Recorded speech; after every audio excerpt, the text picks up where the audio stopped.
You went to bed disappointed. The Phillies dropped game 1 in San Francisco. The offense quiet. The dugout quiet. Even though the umpire was very loud in the result of that one. But, man, the Phils need to step it up out on the West Coast. I'm Connor Thomas alongside Brendan Gunn. Kincade Salciunas starts now here on 97.5 The Fanatic. This is Kincade and Salciunas. I'm not trying to get people to turn on Bryce Harper. I love Bryce. When he was announced, I still gave him the standing ovation. It was great to see him back. But if we're talking big picture World Series or bust, I just wonder how people will react if he can't be himself because of a decision that he made and his team made during the offseason. Even if Bryce Harper is not Bryce Harper, he's better than what you've been trotting out there, and he's still going to get that respect from opposing pitching staff. So it's a step in the right direction. Kincade and Salciunas. John Kincade, Andrew Salciunas. 97.5 The Fanatic and 97.5thefanatic.com. And a good Tuesday morning to everybody out there across the Delaware Valley. I'm Connor Thomas, in for Andrew Salciunas. Brendan Gunn to my left, in for John Kincade. John's still nursing his voice a little bit. Yeah, hopefully he gets healthy soon. We want him back. I haven't seen him in a long time. Yeah, no, he'll be back in tomorrow, I believe. But we've got you covered today. Haley on the board, as she was yesterday. The Phillies did not have you covered last night if you stayed up late for that game. And, I was up till about 1, so running on about 3 hours this morning. But that's all good because at least it was a fun baseball game where the Phillies continued their 0-for and runners in scoring position streak. And an umpire went rogue in the more important innings of the game. And the next thing you know, the Phils fall 3-1 to the San Francisco Giants. Begun. Man, this team needs to start hitting with runners in scoring position. It's been since July 4th that they have a hit with runners in scoring position, which might feel close to the date that we are 4 days ago. So it just feels like every time something goes wrong, it lasts for a week, 2 weeks at a time, whether it's the bullpen struggling, the bat's not coming alive. Whatever issues come to the surface, it feels like they just last for a long time. And that's been the story of this team for the past couple of years. It's how they find themselves out of the postseason every year. The issue happens, it doesn't go away.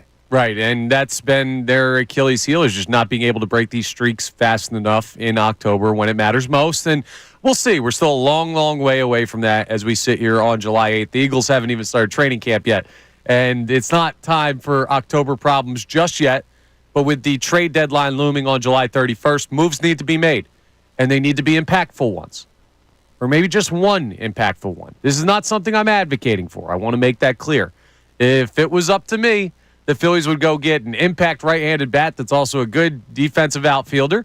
They would get a top end of the bullpen arm, and they would also get another arm that they could use in serviceable situations out of the pen.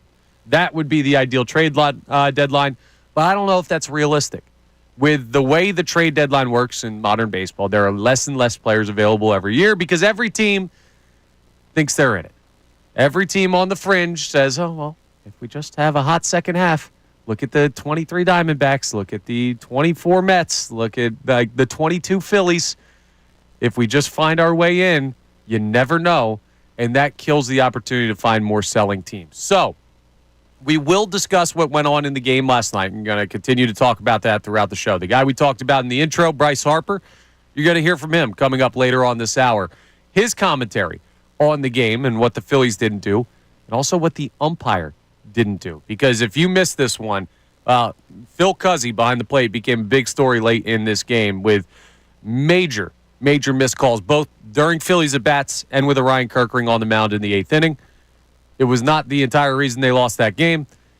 If you go for with runners in scoring position, you're not going to win many baseball games. The funny thing is, in this stretch of 3 games, they've won 2 of them while going 0-for with runners in scoring position, which is an impressive feat in and of itself. But it's not a way that you want to live. But I also want to put this out here, and it's a great time for this question because of the way the game went last night. While Ryan Kirkering did get screwed over by some bad missed calls by Phil Cuzzy, he still wasn't great. Hit 2 batters. I mean, giving up a hit, even though that was a bat that should have been ended, he didn't have his best performance. And he's been shaky at points this year, as has Matt Strahm, as has Jordan Romano, and those are your big 3 guys. So here's what I'm asking you right now, and I want to know where the fan base lies on this.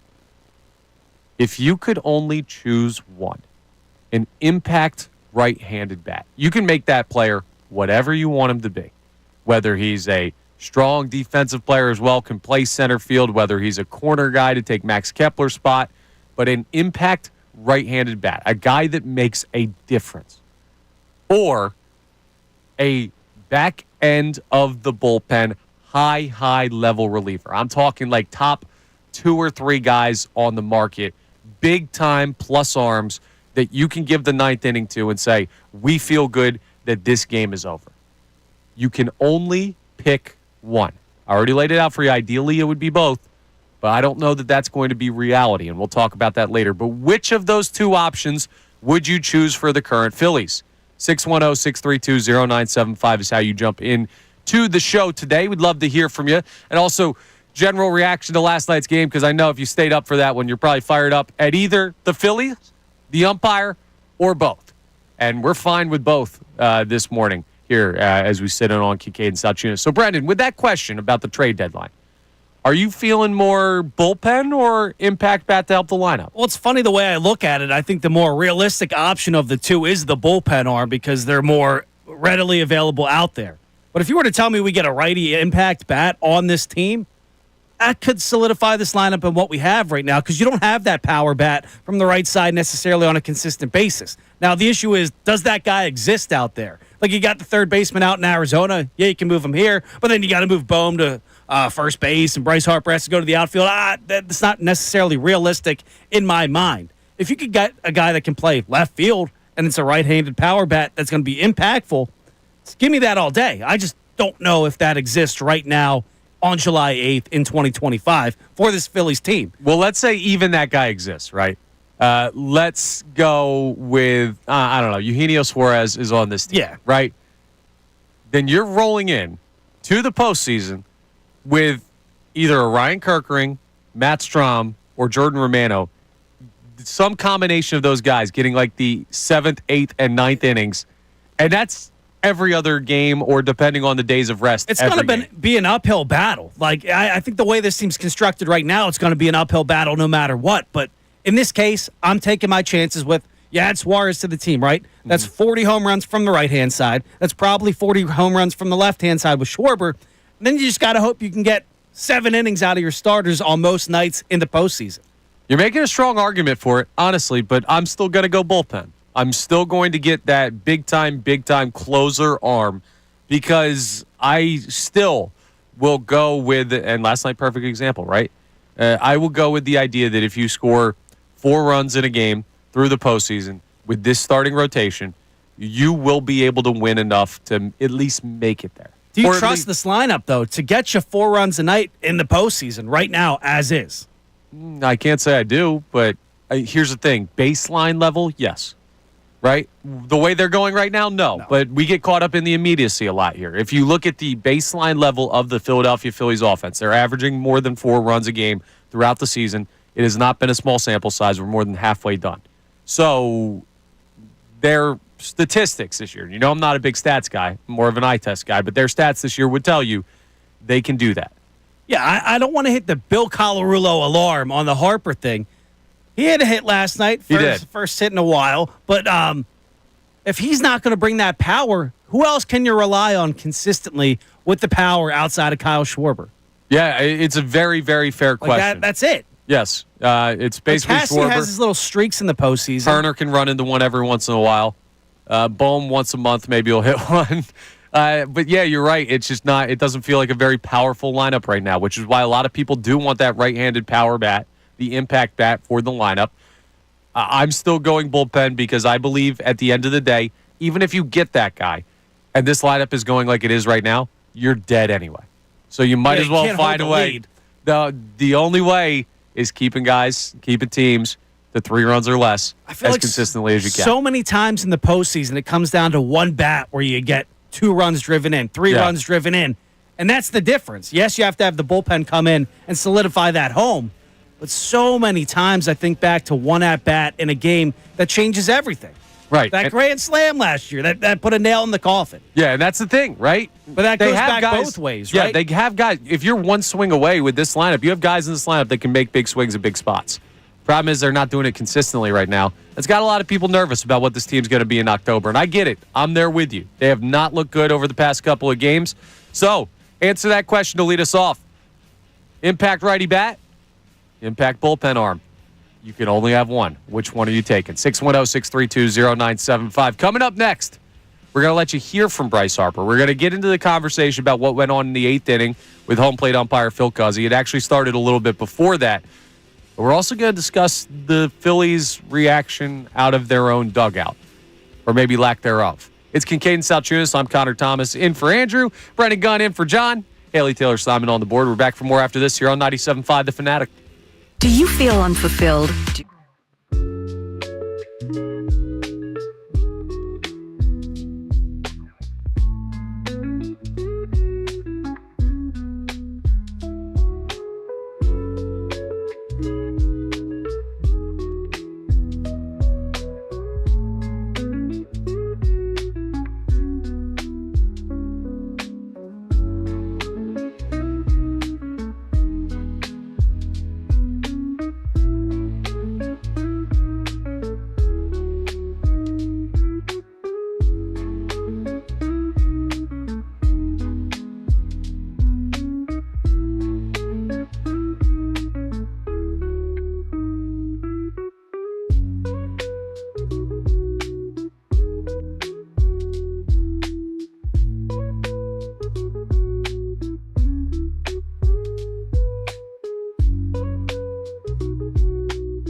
Is presented by Bradford White Water Heaters. Bradford White, they're here for the pro. So we got to get into this 8th inning situation with the Philadelphia Phillies and what happened last night, because it was not just the 8th inning when Phil Cuzzy started to impact the game from behind the plate. And I wanted to lead off with the question and the fair criticism of the Phillies lineup, because this is not, oh, the umpire cost them the game.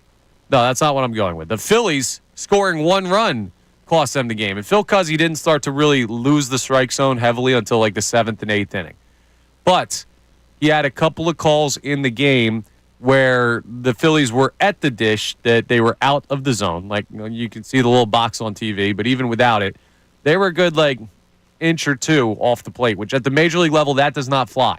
Maybe in the Little League World Series where you see these kids get rung up on pitches that are in the other batter's box, you can get away with that.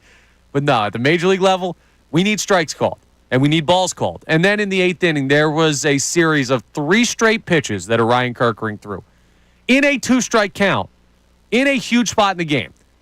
Low outside corner, in the box, clearly a strike, nothing. High outside corner, in the box, clearly a strike, nothing. Low outside corner, same spot as the other one, in the box, it was a strike, was not called. And the Phillies dugout was chirping at Phil Cuzzy, who was the home plate umpire last night out in San Francisco, but nobody enough to get run. And I saw a lot of people upset about that on social media. And as much as I am a Rob Thompson guy, and I think he's done a really good job as manager of the Philadelphia Phillies, all things considered, in his tenure, somebody's got to get run there. You cannot make it out of that eighth inning without somebody, whether it's Caleb Cotham, whether it's a player, whether it's Rob Thompson himself. Somebody's got to get freaking out of the dugout in Phil Cuzzy's grill and tell him, dude, you are blowing this damn game for us. Figure it out. Is that surprising to you, though? No, That's just who they are. I guess, but even that, this was egregious. There are times where, okay, a call does not go your way. And you're like, okay, it's time to go get after this guy a little bit. But this was multiple. It was mind-numbing how bad he was in the eighth inning back there behind the dish. And to not go out there and say anything, that's weak. That is. And I'm upset with the Phillies dugout. I'm upset with Rob Thompson this morning for not going out there and getting run. First game of a long road trip, 6-game road trip heading into the All-Star break. In a place you don't play well, your starting pitcher just diced. Christopher Sanchez was very good and battled out of a tough second inning and then settled in great. Gave you 7 strong innings, another quality start. And you don't have the fire to go out there. That did bother me last night. See, I'm always an advocate of just be yourself. I think if he goes out there on the first game of this West Coast trip, I think it sets the precedent. Okay, these games are, I don't want to say not important, but more important than they have to be right now. You set a pressing issue with the team where they're going to go out there and try to overdo it sometimes. Maybe they go out there, make a mistake on the base pass. Now, that's not different than what this team normally would do anyway. No, that's but you don't want them par. to press the issue. And sometimes I think if the manager goes out there and is freaking out over one game, I think it presses the issue a little bit heading into the All-Star break. Now, I could be reaching there, but I'd rather just Topper, all the guys be themselves because they're not the guys that are going to go out there and press the umpire. Right, but it's not freaking out over one game. And it was so glaringly obvious. You had to. It's one of those things in baseball where you know it when you see it. Hey, somebody needs to get run here. That was a game where somebody needed to. And I've only said that, I think, 1, maybe 2 other times this year. So everyone is like, anytime there's a bad call, Rob Thompson's just sitting there. That's too much. But this was rough. And Bryce Harper talked about 2 things after the game. They're all combined here in one clip. He talked about the Phillies' offensive issues with the 0 with runners in scoring position streak. And then he also talked about the work of home plate umpire Phil Cuzzy. Take a listen. Yeah, obviously that can't happen. We've got a lot of guys that, should come through in those situations. And, like you said, we haven't, so just got to do a better job. I felt confident today. Felt really good where I was. And thought I was going to be in some good counts and thought I was going to be in some good situations. But, sometimes that happens, and umpire took over the game. He said the second one he had at my belt line, which, I knew it wasn't. So I couldn't say much more, I didn't want to. I didn't really say anything to him when I walked off the first time on the strike 3. That was up. I just totally missed it. So I respect Phil. I like Phil a lot. But obviously, that doesn't help us in those situations, and he's got to be better. He does have to be better. The Phillies also have to be better, which I'm glad that Bryce Harper led off that clip by talking about the Phillies first. That is where this conversation begins. But bad umpiring should not happen as much as it does. We will talk about the automatic ball strikes system coming up as well, and now we need that at the major league level so stuff like this doesn't happen. But you avoid that situation by scoring more earlier before your backs are against the wall. Then when that situation happens, to me, Rob Thompson or somebody in that Phillies dugout has to get run. You have to be able to stand up for yourself in situations like that where you're getting screwed over by an umpire who is not capable of doing his job last night. And they didn't. Did that bother you? That nobody was tossed, nobody argued enough to exit that baseball game when Phil Cuzzy made those major missed calls in the 8th inning last night? That, in addition to our question on bullpen arm versus impact righty bat. We'll continue this conversation on the Phillies coming up next. And, we're also going to bring up that automatic ball strikes thing because it's way past time. I'm Connor Thomas alongside Brendan Gunn, Haley Taylor Simon on the board. We're back for more after this here on Kincade Salciunas, 97.5 The Fanatic. Fanatic Sports Update. The umpire took control of the game. I'm Haley Taylor Simon with your Fanatic Sports Update. The Phillies fell to the Giants 3-1. Brayson Stott scored the Phillies' only run last night on a wild pitch in the top of the fifth inning. Christopher Sanchez pitched a strong 7 innings, but the bats, well, they weren't coming alive for the Phillies. After the game, Bryce Harper talked about the missed calls from home plate umpire Phil Cuzzi. The Sixers lost their second Summer League game 89-78 to the Thunder after posting 28 points on Saturday night. VJ Edgecom was out against the Thunder with a thumb contusion. The injury is considered not serious. However, he will be out day to day going forward. Yesterday, the Flyers extended defenseman Cam York to a 5-year, $5.15 million AAV. York stated, "I will give everything I have to my team in this city to help us win." This update is also brought to you by Bradford White Water Heaters. When you need a new water heater, choose one that is built to be the best. Choose Bradford White. I'm Haley Taylor Simon, and you're listening to home of the Sixers, Flyers, and Union, 97.5 The Fanatic and 97.5thefanatic.com.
Oh, man, it's always the best when you stay up till like 1 o'clock in the morning hoping the Phillies are going to find a way to scratch across more than just one run out in San Francisco, and they Can you they even let call you it down. scratching across one run on a wild pitch?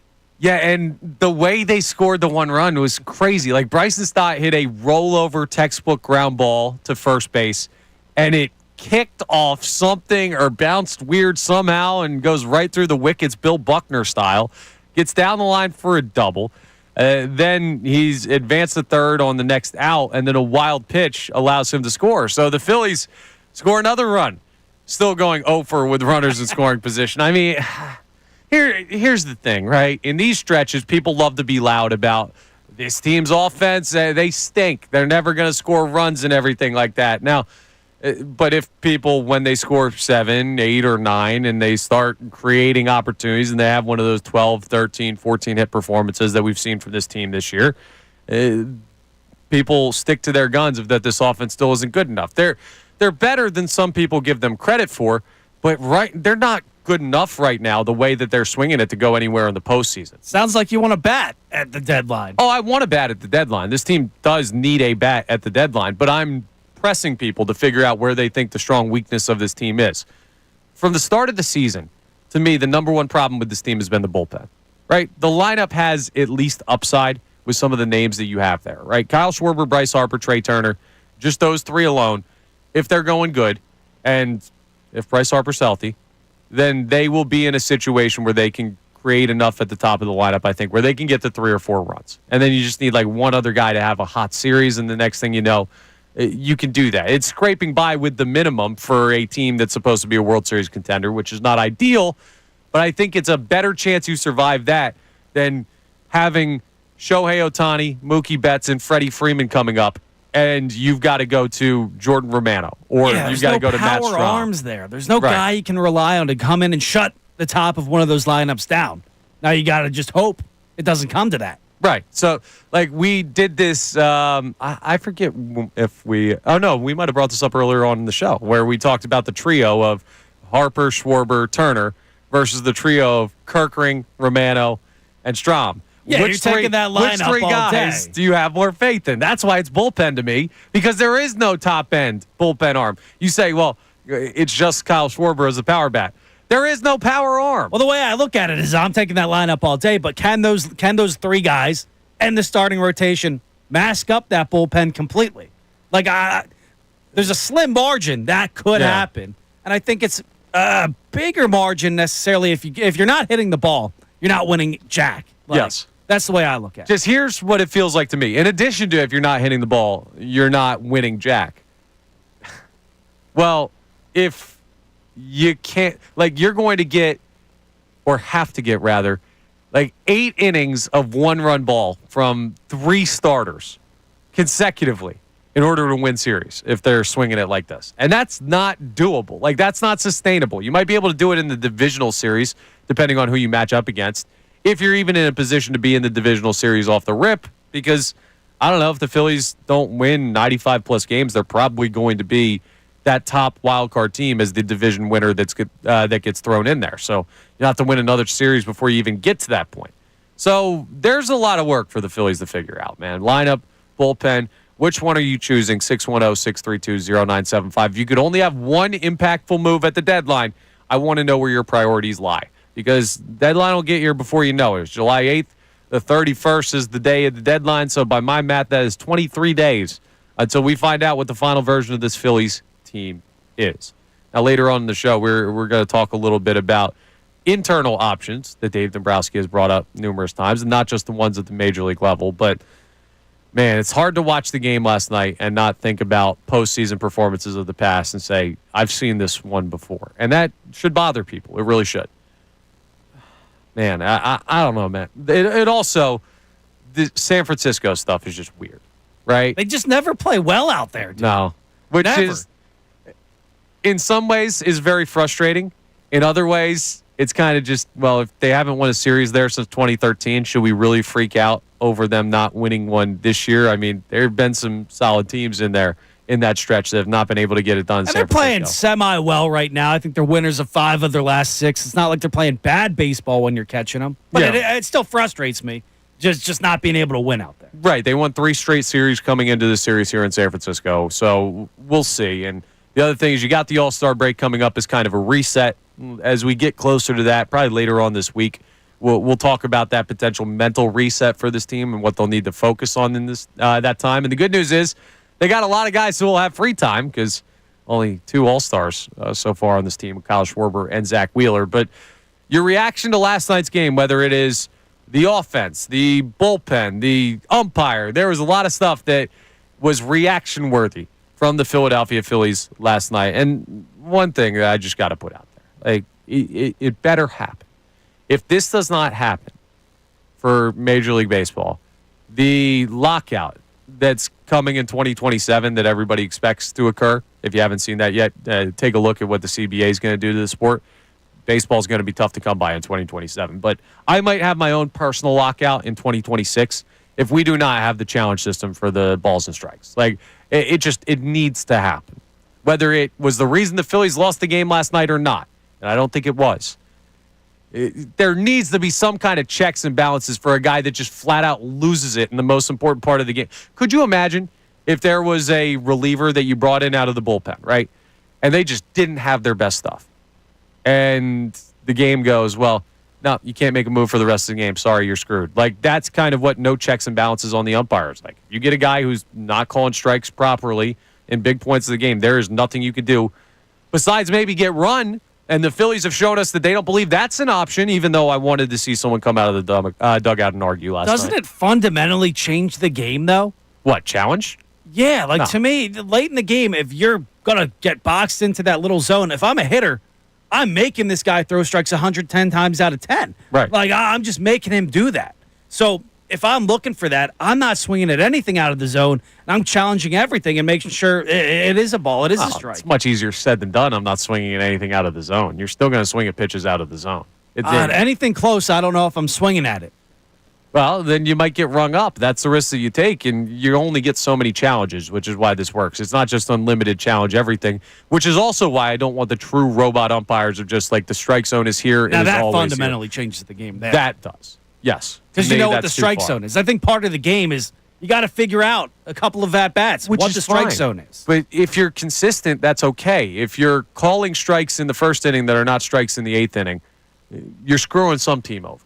And it was heavily in favor of the San Francisco Giants last night, from what I was able to watch. But again, the Phillies offense put themselves in that spot to begin with. So the bigger issue, because it's not Phil Cuzzy every single game of the year, right? Angel Hernandez is retired. You're going to see an umpire once and maybe they have a bad game, or like once in a while and maybe they have a bad game. The bigger problem is more than once in a while, this Phillies offense has gone dormant for stretches of this season, and we're in another one right now. And that can drive people insane. So are you putting that above bullpen priority? 610-632-0975. The offense or the bullpen? Basically, what worries you most? If you can make an impact move at only one spot, which one would it be? Haley, what do we have on the text line? On the game last night, the dugout not reacting as strongly as I think they should have to the bad calls, the umpire, everything. Yeah, so we have Colby from Central PA who sent in a paragraph, but his main point, which I like a lot, was why are we wasting great starting pitching, such as Wheeler, Sanchez, Suarez, by having, first off, no bullpen, and yes, he's upset with Jose Alvarado, but also the bat's not coming alive. Yeah, I mean, well, see, the whole wasting great starting pitching thing. I get it. It sucks to see a guy go out there and throw really, really well. And can't win every game. Like, these guys are going out there and having great starts every single night for the most part. So right. You can't win them all. Like, you're going to have frustrating nights. And that's the tough thing. It's a great point you bring up that people need to understand about this. Every night around baseball, there's a guy that throws a gem that gets beat. Right? There are really, really good pitchers at the major league level. And offense with the whole focus on the home run, it's more ebbs and flows than you've seen in the past, where you just have a bunch of guys that hit like 280 to 310. Like now, your good hitters are hitting like high 250s, but they can go yard on any given pitch. So you're going to see more of those games where it's like, okay, 2-0 and one guy shoved, and Like, look at what's going on with Paul Skeens out there in Pittsburgh. Not that the Pittsburgh Pirates are the bar that the Phillies should be set at, but if you're going to get 4 or 5 straight games of basically like 1-run ball out of the top 3 guys in your rotation, you like to win all of them, but eventually you're not going to win out the rest of the way. So it does suck, though. The offense leaving guys out to dry there when Christopher Sanchez is battling and they're not creating anything. They're not holding up their end of the bargain. My problem is that in the long run, I trust this lineup a lot more than I trust this bullpen. Like, after last night, you can easily say, oh, a lineup, but let's not get too caught up in the immediacy. Think about the names that you have in both units. That's why I'm going bullpen as far as player you need to acquire. So we'll get more text on that coming up next. Also, we're going to bring in some Sixer stuff because... Go get him some prune juice because they're old. Brandon Gunn, you bring up a move that was made yesterday that I feel bad because I like the player, but Sixers, what the hell are you doing here? Well, we'll talk about the Sixers getting younger coming up next. No, they're not. It's Kincade and Salciunas, 97.5 The Fanatic. The summer's here, and you know what that means.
in conversation about last night's Phillies game. A lot to react to from Game 1 out in San Francisco. I'm Connor Thomas in for Andrew Salciunas. Brendan Gunn to my left in for John Kincade. Haley Taylor Simon on the board.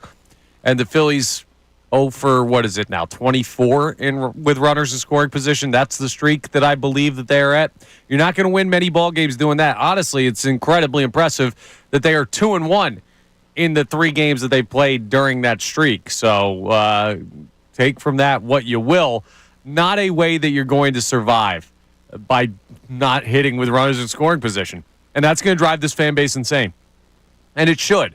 Like, cashing in those opportunities you get is very, very important. That's kind of the whole idea of the game, and the Phillies have not done that recently. That's what great teams do. Good teams find ways to win when you don't do that, but great teams just go out there and deliver in every aspect of the game, and sometimes I question if this Phillies team's a good team or a great team.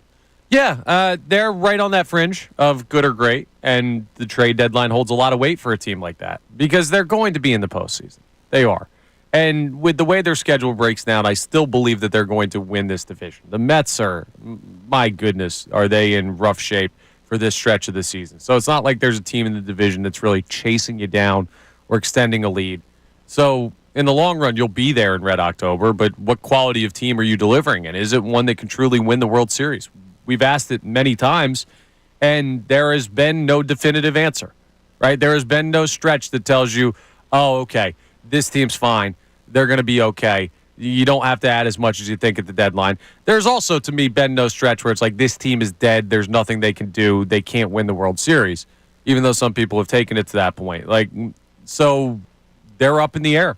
And the guy who is flying the plane up in the air is Dave Dombrowski, who has not had the landing gear out for the past 2 trade deadlines the way that he probably should have. So there's a lot that's unknown for the Philadelphia Phillies, and that leaves people nervous, right?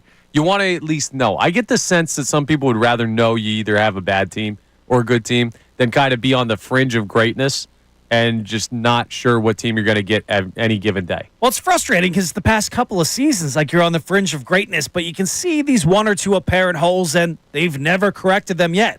You get a left-handed bat when you needed a right-handed bat in the offseason. You don't necessarily go out there and bring back any of your relievers that were great last year until the postseason. We all know what happened. But you let those 2 guys walk, in Hoffman and Estevez. You don't bring any of them back.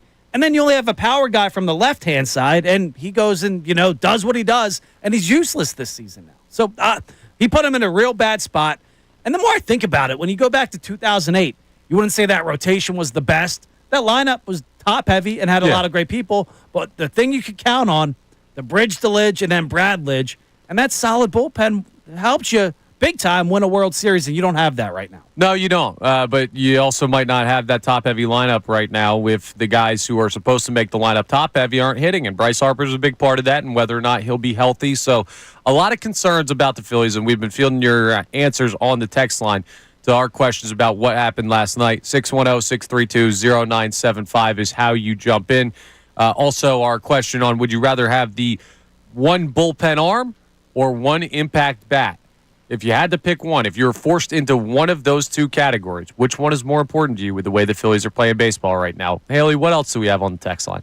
We have Josh from Tennessee, and he says that Rob Thompson is a lifeless coach and that he needs to show some emotion to get the team going and fired up, especially in these games where there's not a lot of scoring going on. He says that and to answer your question initially, he says that he would rather have a bullpen move at the trade deadline rather than a bat. Okay, well, he's on the right side of that one, so thank you, Josh. Unlike Brendan Gutt over here, who wants the shiny toy, the bat, and is not thinking about the rainy day. You can't use a bullpen without a lineup getting you a lead. Yeah, well, I mean, a bat ain't going to matter if Jordan Romano's facing Shohei Ohtani in the biggest spot of the game. The fact of the matter is I would love both, right? Yes. Like, I think you need both necessarily to go out there and probably get to where you want to go. You're giving me the option of only one. I'm going to take the shiny toy. It's a real Sophie's choice here, and that's why we're asking the question. On the lifeless manager thing for Rob Thompson, I think people go too far in their criticism of Rob Thompson's temperament, okay? He's not a football coach. He is not the defensive coordinator of the Eagles, where you want to see this guy loud and yelling and be Vic Fangio, like always speaking exactly what his mind is. Everything. That's not what he is. By the way, the guy in a coaching position with the most fire in this city is the guy that was the most criticized for having that fire, which was Nick Sirianni and his antics on the sidelines. And we criticize him for that, too. And it's also a lot easier to be fired up when you play 17 regular season games. Right. When you're playing 162, Rob Thompson can't go out there and live and die. Now, you can pick your spots, and maybe last night should have been one of those spots. Maybe not. But it absolutely should have. There Rob is Thompson no maybe. has to be himself. Like, if he's not that guy, I don't want to see somebody out of character just to argue. You know what I mean? Like, if I'm a player and I see somebody out of character, I start questioning what's going on. And 90% of the time, I agree with exactly what you just said there. But last night was one of the 10%. Last night was so egregious in such a big spot with your offense struggling, with your team looking for some kind of spark. It's not, let's not pretend like it was a big game on July 7th out in San Francisco against a non-divisional opponent, right? Like, these are not the make or break games of a season. But in that moment, you need to stand up for your team. You need to step out of the dugout. And you need to tell Phil Cuzzy where he can go shove it. Like, that's what you need to do. And that was what the team was looking for at that point, I believe. And he didn't do it.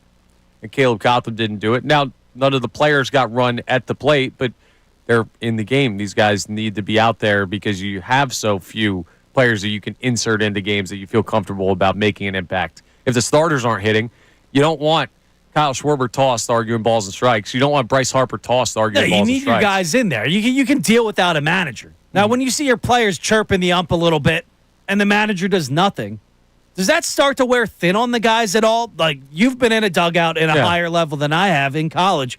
If your manager's not getting after the guys, after the umpires, and the guys on the team are, does his messaging start to go on deaf ears? Well, no, it depends what the situation is. There will be times where a dude gets, ticked off at an umpire, and you're kind of like, all right, bro, calm down.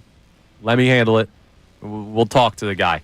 And then there are times where it's egregiously bad, where your player might be yelling, and you get out and you get in between. You say, hey, get back to the dugout. And then you call them every name in the book, and you say they're terrible at their job, and you get run, and you wear that for your team.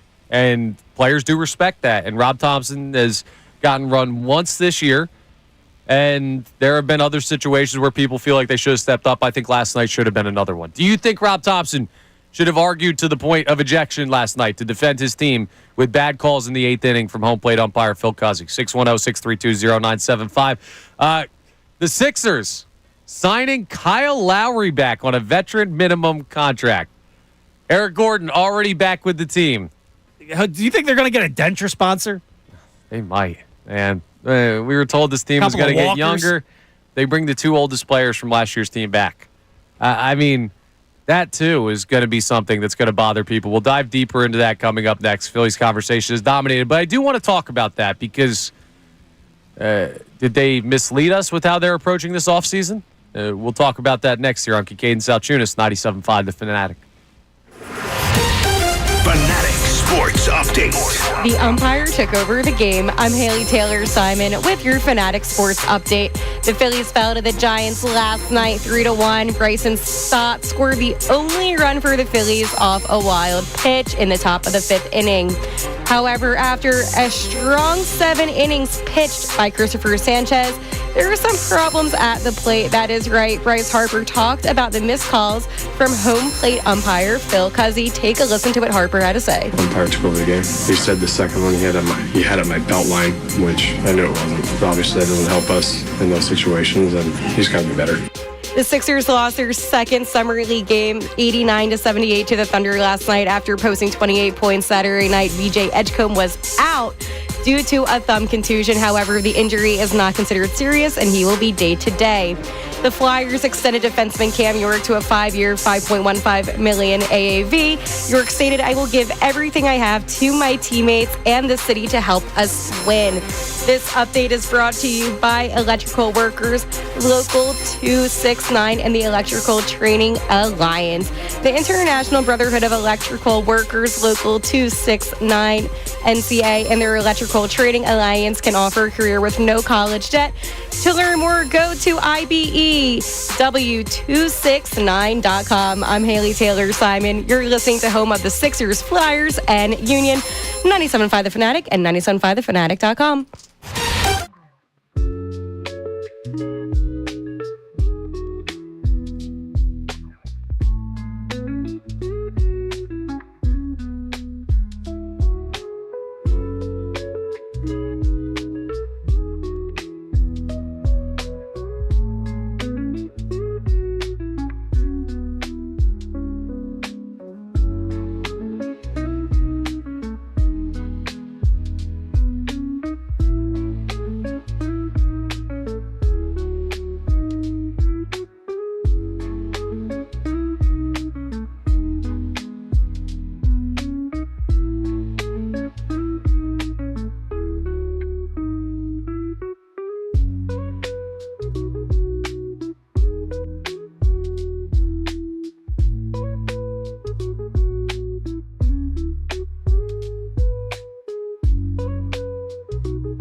Sixers told us they were going to get younger. Are they showing us that in what they're actually doing? We will discuss during this segment. I'm Connor Thomas in for Andrew Salciunas. Brendan Gunn to my left in for John Kincade. Haley Taylor Simon on the board. And Kyle Lowry back with the Sixers. Now, this shouldn't be a major surprise for people. One, Nick Nurse and Kyle Lowry's relationship, and Nick Nurse still the head coach of this team, they are as tight as it gets between player and coach. Like, Nick Nurse loves having a guy like Kyle Lowry around and on the team. I get that. Also, this is not, I want to put this out here to lead off, this is not a true, like, anti-Kyle Lowry segment. No, like, I love Kyle Lowry. Everybody knows the college I root for. He's a local kid, a Philly kid. Yeah, that's your boy. Like, that's my guy. Yeah. But, dude, he's 39. I got you. He's going to be 40 before the season ends. And Eric Gordon coming back too, not taking his player option, but then re-signing with the Philadelphia 76ers. They've now brought back their two oldest players from last year's roster after telling us they were going to get younger this offseason. And I don't know, man. Here's the way that I look at it, right? If you are a team like the Oklahoma City Thunder, where it's just guys 1 through 10 can hoop. Like, you can run rotations. All your starters are going to be out there. You have depth. You have youth. You have athleticism. And you say, okay, we have these two guys down at the end of the bench that are going to never play, but they have been around the league for a while, and they could be real major mentors over the course of the season to a young team like this. Okay, I get that. Here's the problem. Is Joel Embiid going to be healthy this year? We don't know. Is Paul George going to be healthy this year? We don't know. Probably not. You already have two of your top 3 players questionable with injury history. And now you're using up 2 other potentially valuable roster spots on guys that are not going to be able to really get on the floor, at least in my opinion. Dude, not only that, 2 of them, they both play the guard position. You got Tyrese Maxey, who's going to play point guard. He's not a true point guard. You got Jared McCain, who's going to have to get out some run at point guard as well. Not a true point guard. VJ Edgecom, not a true point guard. Kyle Lowry, you could say, is a true point guard. The guy's not going to be able to play more than 60 games. Eric Gordon's not a true point guard. 5 out of those guys I just listed are not true point guards. And what? Do you have to go sign another guard now? Like, younger and more athletic was the motto. And I'm heated about this because it's a bold-faced lie. It's a lie. They have not gotten younger and more athletic at any position besides the 4 when you bring in Trendon Watford instead of Gershon Yabusele, is the one guy everybody wanted back. Like, the Sixers just, it's a bold-faced lie. They cannot keep getting away with this, as Jesse Pinkman said about Walter White in Breaking Bad. Because right now, the Sixers are the big bad. They just blow smoke up everybody's rear ends every offseason, and they tell you it's going to be fine. And then you get some people that are going to buy in on Embiid, on Paul George. If they're healthy, this team could be good. They're not going to be healthy. They don't have a true point guard on this team that can play more than freaking 60 games, and they're just in purgatory. They're in purgatory. The rest of the NBA is getting better by not having a big 3. What do? You go get the big 3. I don't think they're in purgatory. I don't. They're in hell. I also don't think they're in hell. Dude, what's the other option? I don't know. I think they're on Earth, right? I think they still have an option to, with their actions, determine where they end up spending eternity, right? I don't think that's been written on them, but it's very questionable what direction that they're heading. Now, if things go to plan, we may be sitting here in 6 months looking at what's going on with the Sixers season and say, yeah, it really didn't matter one way or another who was filling those roster spots that Kyle Lowry and Eric Gordon occupy. Because Embiid's hurt, or? No, because, well, maybe yes, but also because if Embiid's hurt, they're not going anywhere anyway. What's the plan? What's the plan? Like, do you see a well-thought-out plan with the Sixers team? Not really, but I don't know what they could have done. They're hamstrung into what they are, right? There was no way to majorly reshape this roster. They do not have the space. So they bring back 2 guys that are on 1-year contracts, right? And Kyle Lowry and Eric Gordon. So at least it's not like long-term deals. Like, if you want to still get mad about the Joel Embiid deal, go at it. If you want to get mad about the Paul George signing, go after it. Like, those are guys that are going to be here into the age range that we're talking about with Kyle Lowry and Eric Gordon, which with injury history is not ideal for either of those players. But for 1-year contracts that you're going to be out from under next year, what I think that is we don't have any other like young player options that we can bring in there unless we're going to the scrap heap. We know that these guys have been around for a little bit, so maybe there's some value in that. And then Where was the value last year? well, everybody was dead. But here's the thing, right? Like, as you're listening to 97.5, The Fanatic, WPN, HD1, Burlington, Philadelphia, Beasley Media Group station, broadcasting live from the Comcast Business Studios, powering possibilities. Kyle Lowry and Eric Gordon, or two other guys filling those spots on the roster, are not going to be the difference in whether this team wins or loses. Dude, it's like every single young player you have has a buddy. Like when you were in first grade and you got your fifth grade buddy. They got chaperones. You got VJ Edgecom with Eric Gordon. You got Jared McCain with Kyle Lowry. You got Broom with Embiid. Like everybody gets their own buddy. It's great. Yeah, I don't have an issue with the like the Embiid and Paul George thing is what it is. And as much as I saw that news yesterday that Kyle Lowry is re-signing with the Sixers, and I was like, really? We're doing this again? At the end of the day, it would be, you know what that is? It's like a Phillies fan complaining about, I don't know, Taijuan Walker. Like, ultimately, he will not be the determination. Either of those guys will not be the determination whether or not the Sixers win. It's more the principle. Young and more athletic. And you've added one guy to this team. And the argument to be made is he's actually a downgrade from the guy everybody else wanted back. I get that. I think that's more that they don't have the opportunity to add players that would be fitting the young and athletic mold, and they were wishful thinking with those comments. I think they were just saying, keep your mouth shut. well, they got to say something, because if they don't say anything, then they're withholding information from us, and everyone's like, oh, the Sixers are the most secretive organization in the city, which they still are. For a reason. Yeah, but as much as I agree with the sentiment of they don't seem like they're getting younger, I look around and I say, well, okay, realistically with their cap situation and with trying to keep options open, if this thing explodes this year, it's overhaul time. Well, the way I look at it is when they made the move to sign Paul George and they made the decision to extend Embiid, at that time, you said, not you said, but like a lot of people. Right, the royal you. Yes, exactly. If it didn't work out, you're setting yourself up for failure. So when it hasn't worked out so far, I'm not going to put lipstick on a pig because this is failure. The moves you're forced into is failure. Just because you're making the best of it doesn't mean it's any better. Like, you set yourself up for failure, and what you're doing is failure. Oh, okay. I mean, yeah, they have failed in past seasons, right? And I'm not things are going to be different this year. Like, that's a futile effort at this point. There's no way to go into this season and say Joel Embiid's going to be healthy all the way through. Paul George is going to be healthy all the way through. They're going to have this storybook season where everything finally goes right for the Sixers. That's not going to happen. Right? There is, in my mind, a 0% chance. Can they get by with, 60 games of each of those top two guys, the older players, and then find a way in the postseason? I would take that all day. Yeah, maybe. 60 games of those guys. So there's still a way for them to be competitive, and the East is open. But my only thing, again, you're right to be annoyed because I wanted to see this team get younger as well, and I don't like that they brought two late 30-year-olds back onto the team on these one-year veteran minimum contracts. It's nothing personal against either. No. It's just the idea of where this team is heading, right?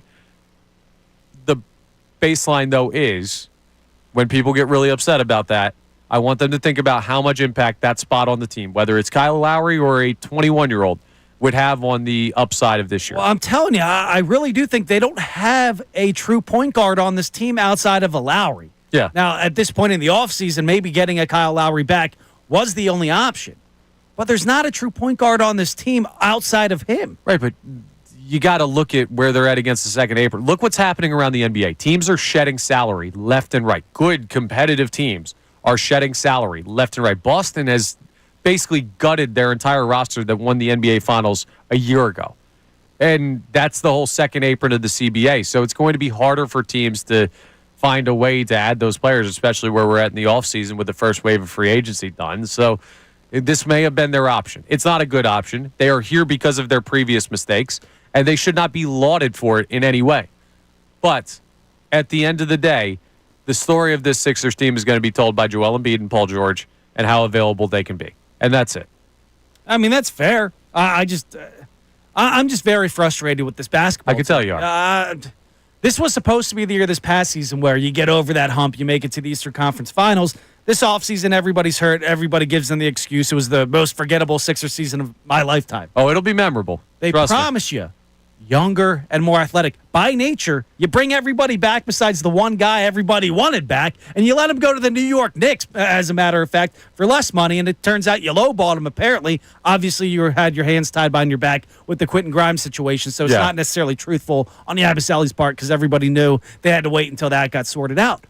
But, man, just by nature, you're older and less athletic by bringing back two guys that were already on your team, the two oldest guys that were on your team, and now they're a year older. The team is if we play, right? Or if they play, I should say. But they may have brought in a guy who is exactly what they promised that they would do this offseason with their draft pick. Coming up next, we are going to talk a little bit about VJ Edgecom. And also, welcome to the Sixers. VJ Edgecom, he officially became a Philadelphia 76er last night. We'll tell you why that is. But I want to get another text in here, and I know we have some people chiming in on the Sixers conversation. You can jump in at 610-632-0975. Does that bother you that Kyle Lowry and Eric Gordon are both back on one-year deals with this team, considering the age of those players and the idea that the Sixers wanted to get younger this offseason? Haley, what do we have on the text line? Yeah, we have Jamal checking in from New Jersey. First off, he says that he loves Connor's enthusiasm on this conversation. Gun, yours as well. Anyways, he says that maybe there was some truth behind what James Harden said, and I quote, Daryl Morey is a liar. He said that quote is coming to fruition. Yes. Between our very eyes, it's frustrating to hear as all of you discuss the Sixers. Yeah. I don't want to go that far. No, I'm not ready to call him, like, in this instance, I'm not ready to call him a liar. All right? Now, he wasn't telling, he's not a truther. Yeah, but as Drake and Josh would say. Well, okay, Josh Peck. Here's the thing. Let's say that I make very little money, right? And it's Christmas time. I got a kid at home and he wants a PS5. You're being optimistic is not being a liar. At some point, you got to understand the limitations that you have financially due to the CBA and say, okay, they want to do this, but how much are they able to do this? Now, he put his foot in his mouth. He probably shouldn't have said that verbatim. Right. Now, to go to the Christmas example, if I'm poor because I've gotten fired from 4 jobs in a row, nobody cry for me that I can't buy that PS5 for my kid. I put myself in that situation. That's where the Sixers are. They put themselves here. So I'm not saying, like, oh, it's not their fault. The second apron is screwing them over. It's not a single mom working 60 hours a week. Yeah, like no. They put themselves in this spot with the contract with Joel, the contract with PG, moves that they missed in the past, and that's something that you got to deal with. But at some point, you have to look at the situation you're presented with and understand the reality of it. I just don't know what more they could really do this offseason, having it be light. And also, I don't know how big of an impact those players will make. Just aesthetically, it doesn't seem to jive with the way that they told us they were going to handle this offseason. I imagine that bothers some people. But VJ Edgecom's here.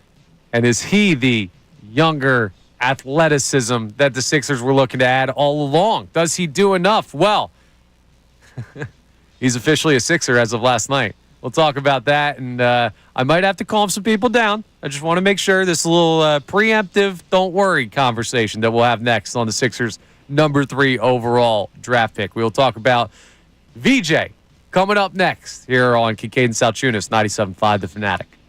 Ray Dunn, Mike Missanelli. Mike Missanelli.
7 o'clock hour here on Kincade and Salciunas. I'm Connor Thomas in for Andrew Salciunas. Brendan Gunn in for John Kincade. John nursing his voice a little bit. If you heard yesterday, his voice just like disappeared on him mid-show. They stole it? Yeah, somebody took it. That's honestly, I've never seen it go that fast. He was fine in the 6 o'clock hour, and by like 7:45, you could barely hear what he was saying. Yeah, because I've seen the videos, and he sounded fine yesterday, but I get in the car to go produce for Mikey Miss in the midday slot yesterday, and it's just you and HTS over there. Yeah. I'm like, where's John? Yeah, so he stepped out, and then he's taking the day to rest the voice, so hopefully he'll be back in tomorrow. But obviously, tough job to do if you are not able to talk. He feels fine, by the way, everybody, so he's good to go. You got to be able to talk to be in here. That's the one thing you need to do. Yeah. You don't have to feel fine, but you do need your voice. Normally not a problem for John Kincade. If you had betting odds on who was going to not be able to talk, John Kincade would be like plus 10,000. So we're hoping Johnny Got to get that hot tea, honey, lemons. Yeah, that's the way to do it, right? Yeah, soothe everything so that you can get back with us. Now, recovery is something that probably is not needed in this circumstance, but as much as we were excited about the prospect of VJ Edgecom coming to Philadelphia, a lot of people looked at that before the draft and said, hey, he could be a fit here. A lot of people wanted Ace Bailey. But then when he was drafted and you hear him talk and everything and the path he went through to get to the NBA, I think people are really rallying behind VJ Edgecom as a guy that they're happy to have in this organization. And then you see him go out and his first Summer League performance drop 28 and just absolutely get after the Utah Jazz Summer League team. He looked awesome in that game. Now, he took a lot of shots in the game, but still, that's kind of the idea, plus 10, right? highest, plus minus on the court. Yeah. He had a great debut. I mean, there's no way around it. So everybody's excited about VJ Edgecom being a Sixer, but he was not a true Sixer yet. Not until last night, when we found out just shortly before tip-off of the second Summer League game for the Sixers that VJ Edgecom would not be playing due to injury. Thumb contusion. He was out last night. He did not play. Now it's out of an abundance of caution. What the hell is a thumb contusion? His thumb's messed up. I don't know. Like he jammed it? Like, Probably. Come on, rub some that's dirt what in it is. Yeah, It's like a jam. Yeah, everyone's had that playing basketball and thumb And I pops played a little through bit. it. Yeah, you're not the number 3 overall pick in the NBA draft playing in Summer League. You are playing in a Summer League. It's just not exactly out there on the West Coast, and it's more with us over in Jersey on Wednesday nights. Yeah, washed up people. Oh, wait, that sounds like the Sixers could join our Summer League. Some of them, yes. But VJ Edgecom, he should be totally fine. Again, this is them saying, and rightfully so, with the injury history of first-round picks in this city, if your thumb is even 99%, okay. Probably just hang out for that one. Is this the end of him in Summer League action? I don't think so. I think we'll see him again only because it sounds like a very minor injury, right? So I don't think they'd push it. If it was like, hey, my knee is sore or my back is sore, shut him down, put him in bubble wrap, get him to training camp healthy.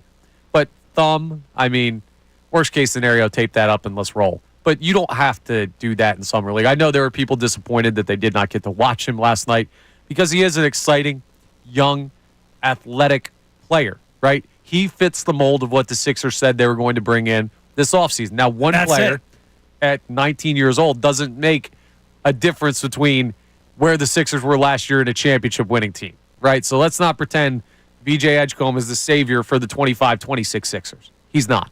And that's not a knock on the young kid. It's just like, short of Cooper Flagg, there's probably no draft pick in the past 3 or 4 years that would have been. No, not at all. So not at all. It is what it is as far as that's concerned. The big boys are going to have to step up before you start looking at the kid who's going to be playing his first NBA But he's just season. the one shining light that you added to this team this offseason. And now you can't even watch him on a Monday night in a game that doesn't matter. I'm not making a big deal out of it. Yeah, I'm making sure people don't. That's part of the reason I'm bringing this up, because there's always the thinking of the worst when it comes to any Sixers injury. And Which is fair. totally fair. Yes. Like, I thought the same thing. Every time my phone buzzes with an update and it's something on the Sixers, It's negative. I imagine it's a catastrophic injury. Somebody's in the hospital for something. Somebody's got some allergic reaction. Somebody's knee blew up. Somebody's back doesn't work. Somebody forgot how to shoot. The list goes on and on and on. So Popped collars. fake Twitters. Yeah, there's everything with this organization when you look at the past decade of Sixers basketball, but they're handling this the right way. Abundance of caution. Nothing to be overly concerned about. This is one of those legitimate times where I could say, move along, nothing to see here, and actually feel good about telling you that if you're worried about this situation with Edgecom, you shouldn't be. Now, it may be the rite of passage for a Sixers first-round pick that they have to go through this, and maybe, let's knock on all the wood that's in the studio, maybe this is the first-year injury. It's just a minor thing. Did you get a thumb contusion? I got it out of the way wood? earlier. No, I used my knuckles. Might have gotten it in street hockey last night. I was getting smoked in between the pipes yesterday, but that should be fine for VJ Edgecom. We'll see if he plays in their next Summer League game. I don't need to see him again in Summer League, though. I don't know if you do. It would be nice to. I didn't need to see him at all in Summer League. It's useless to me. I wanted to at least get a look at the kid because I watched maybe 2 or 3 games of Baylor basketball, and I wasn't focused on him, just him. Yeah, so. I don't think there's anything that he can do to necessarily improve his game in Summer League right now. He can, but it's not like a Dembona where a Dembona practically took what he didn't do well in the NBA last season, and he's applying that to the Summer League. VJ Edgecom doesn't know what he needs to get better at yet, and he's not necessarily getting better at shooting. He needs to get better at shooting. 1 for 7 Everybody knows that, but he's not getting better against Jermaine Samuels, who played at Villanova 10 years ago and has played overseas for 100 years. Half these guys are journeymen, G-leaguers, European players. It's not the best competition. Exactly the point. Coming up next, something weird going on in the NFL that I kind of noticed. I saw a random list article because it's the middle of the summer. It's not so much where things are ranked because it's about the ranking of running backs in the NFL. And there is no debate as to who's number 1, and there is no controversy as to who's number 1. I'll just tell you now, it's Saquon. But when you look at who else is on the list of top 10 and how they rank, I have a theory. And it's going to be really interesting to see how it plays out this upcoming season. We'll talk some football coming up next year on Kincade Salciunas, 97.5 The Fanatic. Fanatic Sports Update. The umpire took over the game. I'm Haley Taylor Simon with your Fanatic Sports Update. The Phillies fell to the Giants 3-1. Bryson Stott scored the Phillies' only run last night on a wild pitch in the top of the 5th inning. While Christopher Sanchez had 7 strong innings that he pitched, the bats, they just weren't coming alive for the Phils. After the game, Bryce Harper did talk about some missed calls by home plate umpire Phil Cuzzi. Take a listen to what Harper had to say. Umpire took over the game. He said the second one he had at my belt line, which I knew it wasn't. Obviously, that doesn't help us in those situations, and he's got to be better. The Sixers lost their second Summer League game 89-78 to the Thunder after posting 28 points Saturday night. VJ Edgecom was out against the Thunder with a thumb contusion. This injury, while it's not considered serious, he will be out day to day. The Flyers extended defenseman Cam York to a 5-year, $5.1 milli AAV. York stated, "I will give everything I have to my teammates and to the city to help us win." This update is also brought to you by Allstate. Some people just know you could save money on car insurance by checking Allstate first. So what are you waiting for? Check Allstate first for a quote today. You're in good hands with Allstate. I'm Haley Taylor Simon, and you're listening to home of the Sixers, Flyers, and Union, 97.5 The Fanatic and 97.5thefanatic.com. Hall of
We're going to get into some Eagles and more NFL talk coming up this segment. I'm Connor Thomas in for John Kincade and Andrew Salciunas. Brendan Gunn also in for John Kincade and Andrew Salciunas. I don't know who's in for who at this point. Everyone's on vacation. Johnny's out sick because he's letting his voice rest. Yeah, get well soon, John. And Haley Taylor Simon on the board. So it's the three of us today. We got you held down. Today's headlines with HTS comes your way at 8:10.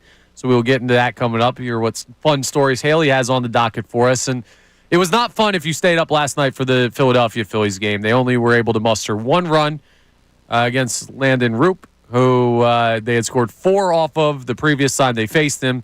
He looked really good last night, and I think the Phillies were part of the reason he looked really good. Yeah, I was going to say, was it him or was it the lineup just going cold as they do? And they make pitchers look good all the time when they're down in the dumps like this. Yeah, they certainly do. And then Phil Cuzzy looked bad behind the plate in a big spot, and the dugout did not have anybody get tossed. They were chirping at him a little bit, which, like, okay, you should. If you don't do that, then we have even more of a problem. But my goodness, that was a situation where somebody needed to get run. And normally that's the manager. When's Rob the Thompson time did for not. that, though? Like, if you're chirping him and then the guy gets a hit, like, do you come out after that? Like, when was the time for him to actually go out there? It would have been after the third straight ball that was a strike that was called a ball. In that at-bat that Orion Kirkring had in the 8th inning, and you should have been out of the dugout right there and been like, dude, you can't be missing it. Or at least don't shut up from the dugout. And the second Phil Cuzzy takes his mask off and starts walking over and starts to tell you, no, you get out and you get in his face. Like, that's the time to do it. Before that at-bat concludes. You need to get after him because it was egregiously bad last night. It was not the reason they lost the game.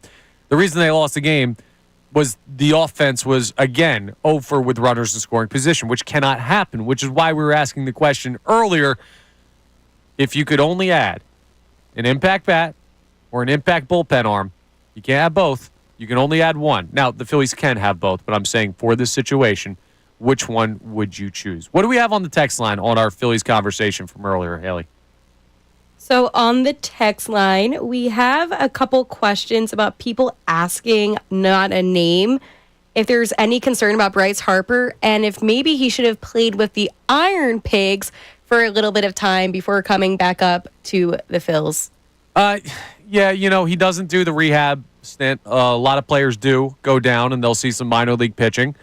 Bryce Harper has not done that previously in his career, so he has his way that he thinks works for him. The precedent has been set, and he's always came back up and been fine after a lot of injuries. Right. As much as I'm worried about Bryce Harper's wrist, and as much as he needs to turn into some semblance of the player you believe him to be for this team to have their best possible shot at going to a World Series and winning a World Series, I'm not going to sit here and question Bryce Harper's method for returning from injury.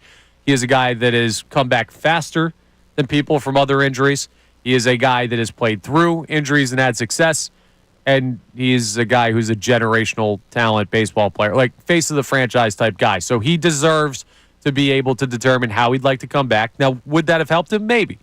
Do you think it would have helped him at all? I don't know. I think that's splitting hairs. It could have. Clearly, he's not in a good zone right now as far as his swing is concerned. The at-bats he's putting together. He had one hit last night, but no extra base hits since he's come back from the injured list. And I don't think that's a matter of him seeing pitches or not. I just don't know if he has that strength in his wrist to get that torque on the swing right now.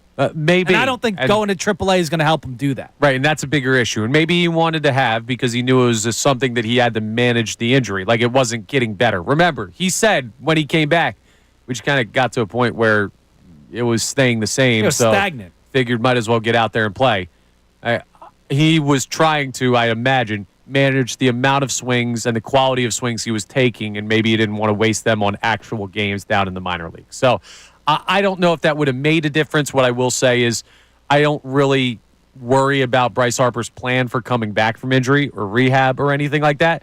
I do worry about whether or not he's healthy. That's where the issue is. And I don't think the minor leagues that would have made him any healthier. That can just void out the entire argument of do you need another bat or a bullpen arm. If Bryce Harper's not Bryce Harper, you're not going to where you need to get to. Like, it's just not going to happen in my mind. Now, you may disagree. I don't think they can win it all without Harper at least being able to put something in the gap, drive it to the wall, warning track power at the very least. Well, without that, I don't know if you can win anything. I don't think we're in a situation where he's not going to have an extra base hit for like a month. Like, I don't think it's that big of a deal. But the question consistently, is 50% of Bryce Harper enough? Is 60%? Like, where is the threshold? We're going to find that out more over the course of the season. You say 70? I would think so. Yeah. You need other guys to step up big time in that spot. Absolutely. You need Schwarber to be even better. You need Nick Castellanos to do what he does, but without the valleys of it. And then you just need other guys to come up. You need Stott to have a couple of big hits, Brandon Marsh to have a couple of big hits.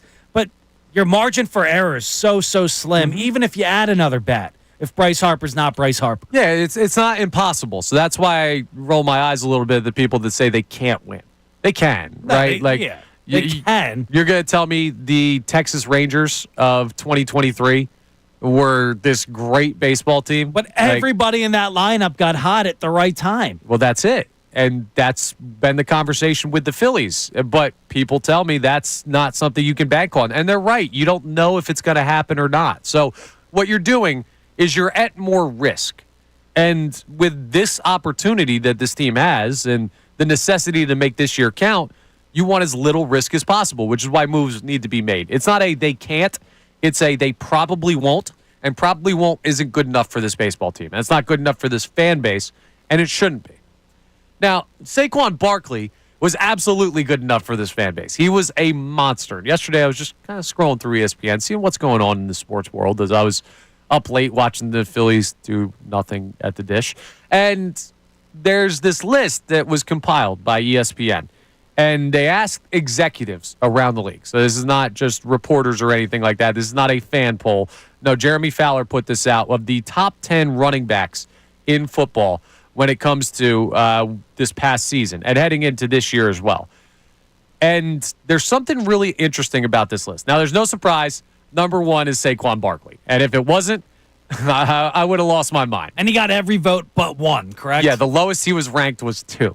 I think everybody else had him at 1, and that's no debate. Here's what's interesting. We're going to run through the rest of the top 6 on this list. Number 2 is Derrick Henry. I have no issue with that. Plays for the Baltimore Ravens over in the AFC. Then it's Jahmyr Gibbs at 3, NFC running back. Bijan Robinson at 4, NFC running back. Christian McCaffrey at 5, NFC running back. Josh Jacobs at 6, NFC running back. You don't get another AFC running back till you get to Jonathan Taylor of the Indianapolis Colts. And he had a down year. Yeah, their quarterback situation is a mess. Now, James Cook, Joe Mixon, and Alvin Kamara round out the list. So you have a couple other AFC guys in there. But 5 of the top 6 names on this list are NFC running backs. And if we were to look at the same top 6 quarterbacks in the NFL, well, Lamar would be on there. Josh Allen would be on there. Patrick Mahomes would be on there. Joe Burrow would be on there. Those would be the pretty much consensus top 4 Justin for Herbert anybody would with a unfortunately brain. be in that top 10. I don't know if he'd be top 6, but here's what I'm seeing right now as a focus point, kind of a side focus for the NFL season, because we're going to be zoned in on the Eagles Training camp only 15 days away today as we sit here. It feels to me like the NFC has bought in more on the idea that the running back has value. And the AFC has teams, contending teams, that are built more around the quarterback has to be the guy. And we saw a bit of a philosophy change last year in the NFL with what the Eagles were able to do with their running game.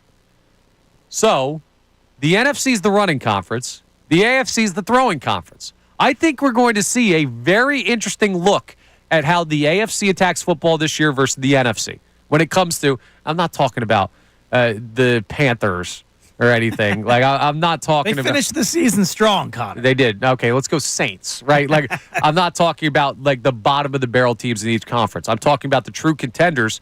I think we're seeing a split philosophy in the NFL. It's very interesting how it's divided along the lines of the conference. We saw how it worked out last year in the end. Yeah. Like the Eagles got the better of the Kansas City Chiefs who built their whole roster on offense based on Mahomes. Exactly. Like, that's how they built the whole thing. They skimped out on offense and tried to go all in on the quarterback. The Eagles, on the other hand, and for the rest of the NFC, for the most part, they go all in on the offense. Mm-hmm. Like, you look at the 49ers, that was all in on the offense. Yes. McCaffrey, the Lions. Deebo Samuel, the Lions, exactly. Like, it might not even be the running back position. It just might be, once you get the quarterback in the AFC, you can try to build other ways. And the NFC goes all in on that offensive attack. So we'll see. I'll be watching as we look at the disparity between the NFC and the AFC this year for the upcoming NFL season. I'll be seeing which one works. I think that's something the Eagles fans should focus on as well, because while Saquon Barkley will be here for a couple more years, a question that's going to start popping up in the coming seasons are, well, how valuable is that position? Is it just Saquon? And he was amazing. And if you get the best guy in football, he's valuable at any position. Or is this something that the NFC is going to show you is even more of a trend than just one season of great Eagles rushing attack? Now, could the NFC offensive rankings be deceiving because they're running the clock out more so than the AFC teams? Like, you might see the AFC teams look like they're juggernauts on offense, but it might not be the case because the NFC teams are winning by milking the clock. It could be. But it's something to think of. It's also something to think of when we look at how the Eagles are building this defense and we see who steps up in this second year of Vic Fangio's scheme of what they're going to need to be able to defend against. Is it the rushing defense more important than the passing defense? I don't think so yet. I wouldn't go that far. Yeah, do you build it looking ahead towards the Super Bowl, or do you build it based on the road ahead to get there? It's certainly something to keep an eye on. Coming up next, we're going to get back to our Phillies conversation on the trade deadline. And we're going to talk about availability. No, not injury related. Availability of players that you could potentially trade for at either of those positions. Brendan, you brought something up about this in our first segment. We're going to revisit what the better chance is rather than what the better fit is. We'll talk about that next. I'm Connor Thomas, along with Brendan Gunn, Haley Taylor Simon. We're back from work in Kincade Salciunas after this here on 97.5 The Fanatic. Philadelphia Union Soccer.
conversation. The Phils falling to the Giants 3-1 last night. The offense 0 with runners in scoring position again. And it has us asking the question this morning. Would you rather see the Phillies add an impact righty bat to the lineup or a big-time bullpen arm for the back end of the bullpen? Now, let me ask you this. If they just go out there and get a bullpen arm, is the fan base going to be satisfied? Or if they get a big-time right-handed bat, I think that'll satisfy the fan base more so than just one bullpen arm. So you're saying that if this scenario exists and they only make one of these moves, you think the right-handed bat would make people more excited? Yeah, and it might not be fair. Yeah, it might not be the more logical thing that this team needs, but I think it would satisfy the fan base more so than a bullpen arm. Yeah, it would be like having ice cream for dinner. Yeah, sure. Yeah, exactly. It would be more fun. You'd smile more while you're doing it, and then you realize later you probably didn't get the nutrients you needed. Like, it would not be the better thing for the team, I don't think, but I do agree with you that the fan base would probably be more excited. And part of that has to do with the fact that whoever that righty bat is would get 4 at-bats a game. You'd see him play pretty much every day. Bullpen arms are used maybe 3 times a week. So, yeah, if that. Yeah, you'd see more of them. I just think it's a more important position for this team considering their weaknesses. Like, as much as I have questions about the lineup and their consistency, the bullpen's problem is not consistency. The bullpen's problem is lack of talent. Yeah, it's so weird because I don't really look at this team's postseason failures, and that's skipping ahead a couple of months, but I don't look at it as a bullpen failure. Obviously, last year, the bullpen let you down, but your offense only scored 1 or 2 runs in those games anyway. Yeah, I got you. The reason they falter in the postseason is this lineup. I think solidifying it with one more bat you can count on just makes your odds a little bit better in that department. Which is ideally why you want to have both. Yeah. But in this situation, I'm seeing how people weight them so we can get an idea of what the priority is. Because I do get the sense, here's the thing, right? If I had asked this question a month ago, 2 months ago, it would have been bullpen 100%. Like, there might have been 1 or 2 detractors who were like, I want the bat. But I feel like the scales are shifting. I wonder if they are for the Phillies as well. But Dave Dombrowski's comments so far this year don't sound like it. It sounds like he's focused on the bullpen more. I think that's the right strategy, but I also don't want him to completely neglect this lineup either. Like, I want both, but we're going to talk in this segment about the general availability of players, which you've already brought up. It would be a lot easier to add a top-level bullpen arm than it is to somehow conjure that impact righty bat out of nowhere. You can jump in on any of these conversations we're having at 610-632-0975. You can call in. You can text in. Let's sneak in a text message here on any of our conversations so far today. Haley, what do we have from the people? Yeah, so we have Chris from Northeast Philly, and he said, what is a good closer when the Phillies cannot score runs? He said right now he does not get the point that one of you has been making about it. Right, so he's not agreeing with me on the bullpen thing, right? Okay, so what good is a closer when this team can't score runs? I get it. In those instances, like if you had a lights-out closer on the team last night, you're still not winning that baseball game because the offense scored 1 run. But let's not pretend like this is a 1-run-a-game baseball team, okay? There are going to be games where they score 1 run. There are going to be games where they get shut out. It's happened to every team in baseball this year, right? Teams go through those stretches. If you have one of those stretches in October, you're screwed anyway. And they might because we've seen it in the past from this team. And, like, ideally, you want both. So I don't get the point of knocking down one. I get it's the sake of the argument with you got to pick one. Right. But I'm not just, poo-pooing the idea of adding a bullpen arm just because right now I think a righty bat is more important. You still very much need that. Yeah. Yeah, the problem is this. Like, pitching becomes a premium in the postseason. You've got to be able to go out there and be able to get outs in the big-time spots because I'm going to be honest with you on this one. And you may not see it this way, and feel free to disagree with me, but the at-bats that guys are putting together in the 8th and 9th inning in a game in July are not the same at-bats that guys are putting together in the 8th and 9th inning in October. They're not the same quality of players that you're facing night in and night out. What's a more realistic way this team's going to win? By slugging it, by walking the tightrope, by slugging for a month and a half, or adding another bullpen arm or 2 and winning a 2-1 game, 3-1 game on a night-to-night basis? I think that's more realistic. You think the bullpen option? Well, even if you add a right-handed bat, right, unless that guy is the greatest player in the history of baseball, other people are going to have to hit. And that doesn't change the fact that we've seen this entire lineup go cold. So let's just say you hit one of those cold stretches. And you bring in another righty bat that is unaffected by that. And he has a great series against whoever. But the rest of the lineup is quiet. How many runs could that righty bat realistically account for in a game? 2, 3? I don't know, because the way I look at it, I felt like this team, the lineup going cold was like a snowball effect. Yeah. They were just looking left and right for anybody to not go into that slump. And maybe if that one guy doesn't go into the slump, the rest of the guys don't feel that pressure weighing down on them that I have to be the guy. Yeah. Because they already have a guy. So maybe the lineup just doesn't go cold all at once if they get the right guy in here that can just escape that completely. I got you. Yeah, and that's fair, but at the same time, don't overstate that, right? The whole snowball effect of the lineup. At the end of the day, Bryce Harper's going to stand up there at the plate. Kyle Schwarber's going to stand up there. Trey Turner. And what the guy did behind him or what the guy's going to do in front of him should not fully affect that at bat. It shouldn't. But that's what I'm saying. They're going to get their chances. So you're going to have something from those top guys anyway. If they go cold, you're not winning. No, you're not winning. And what I could see is them get hot and then, well, we've seen this bullpen implode. Like Jordan Romano gave up, 7 runs, 8 runs in an inning to the Miami Marlins lineup earlier this year. Still won the game. He still won the game, yeah. Yeah, they did. That was your seg, right? You win the game. Well, I know. And I wasn't crushing him in the moment, but it's just like, man, well, I was crushing him. I think that was the time where I tweeted, get this guy off my baseball team, which he's settled in a little bit more than that. A little bit. My point is this, right? Pitching, I think, is more important than offense in October. You're going to play tight games. It's going to we talk about it all the time in, like, the NBA, in the NFL. Like, when you see postseason games, they're often tighter games, more grinded-out games, lower-scoring games because you're playing against better competition, and every at-bat or possession or snap is more important. So with that, the higher leverage points, I think you need the bullpen arm. That's why I'm thinking of that. But the important part of this argument, you can find a bullpen pitcher. There are going to be a billion out on the market, and some of them are going to be very a lot good. cheaper. Yes. You got Estevez for a single-A prospect last year, Al Jagari and George Klassen. Single-A prospects at the time. Right. And you got an all-star level guy, a right-handed bat. Because there's less of them. They don't just show up. I don't know who there's going to be on the trade market this year. I don't know who's going to be moved or available. There's going to be significantly less righty bats that could actually make an impact than there are going to be relievers moved at the deadline. So maybe that's why you should look at bullpen as the higher priority, because it's your better chance bet. You're taking a plus 100 straight bet instead of like a 3-leg parlay that breaks out to plus 840. I will say this, though. They're more readily available, but you better be damn sure to get the right one. Absolutely. You better get the right one. You better not skimp out and say, I don't want to give up this guy because I can get another bullpen arm for a little bit cheaper. No, you got to get the right one. Yeah, no half measures. Now, if you do go get an impact reliever, you're going to probably have to take a half measure on the righty bat. But whatever. One of these positions, you need to go out and spend everything you can to go get them. But who is worth spending? Which players are going to be available to be given up at the trade deadline?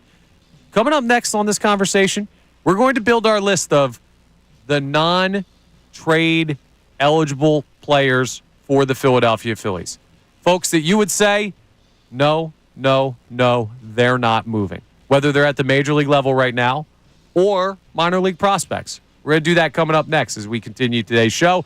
I'm Connor Thomas along with Brendan Gunn and Haley Taylor-Simon. It's Kincade Salciunas here on 97.5 The Fanatic.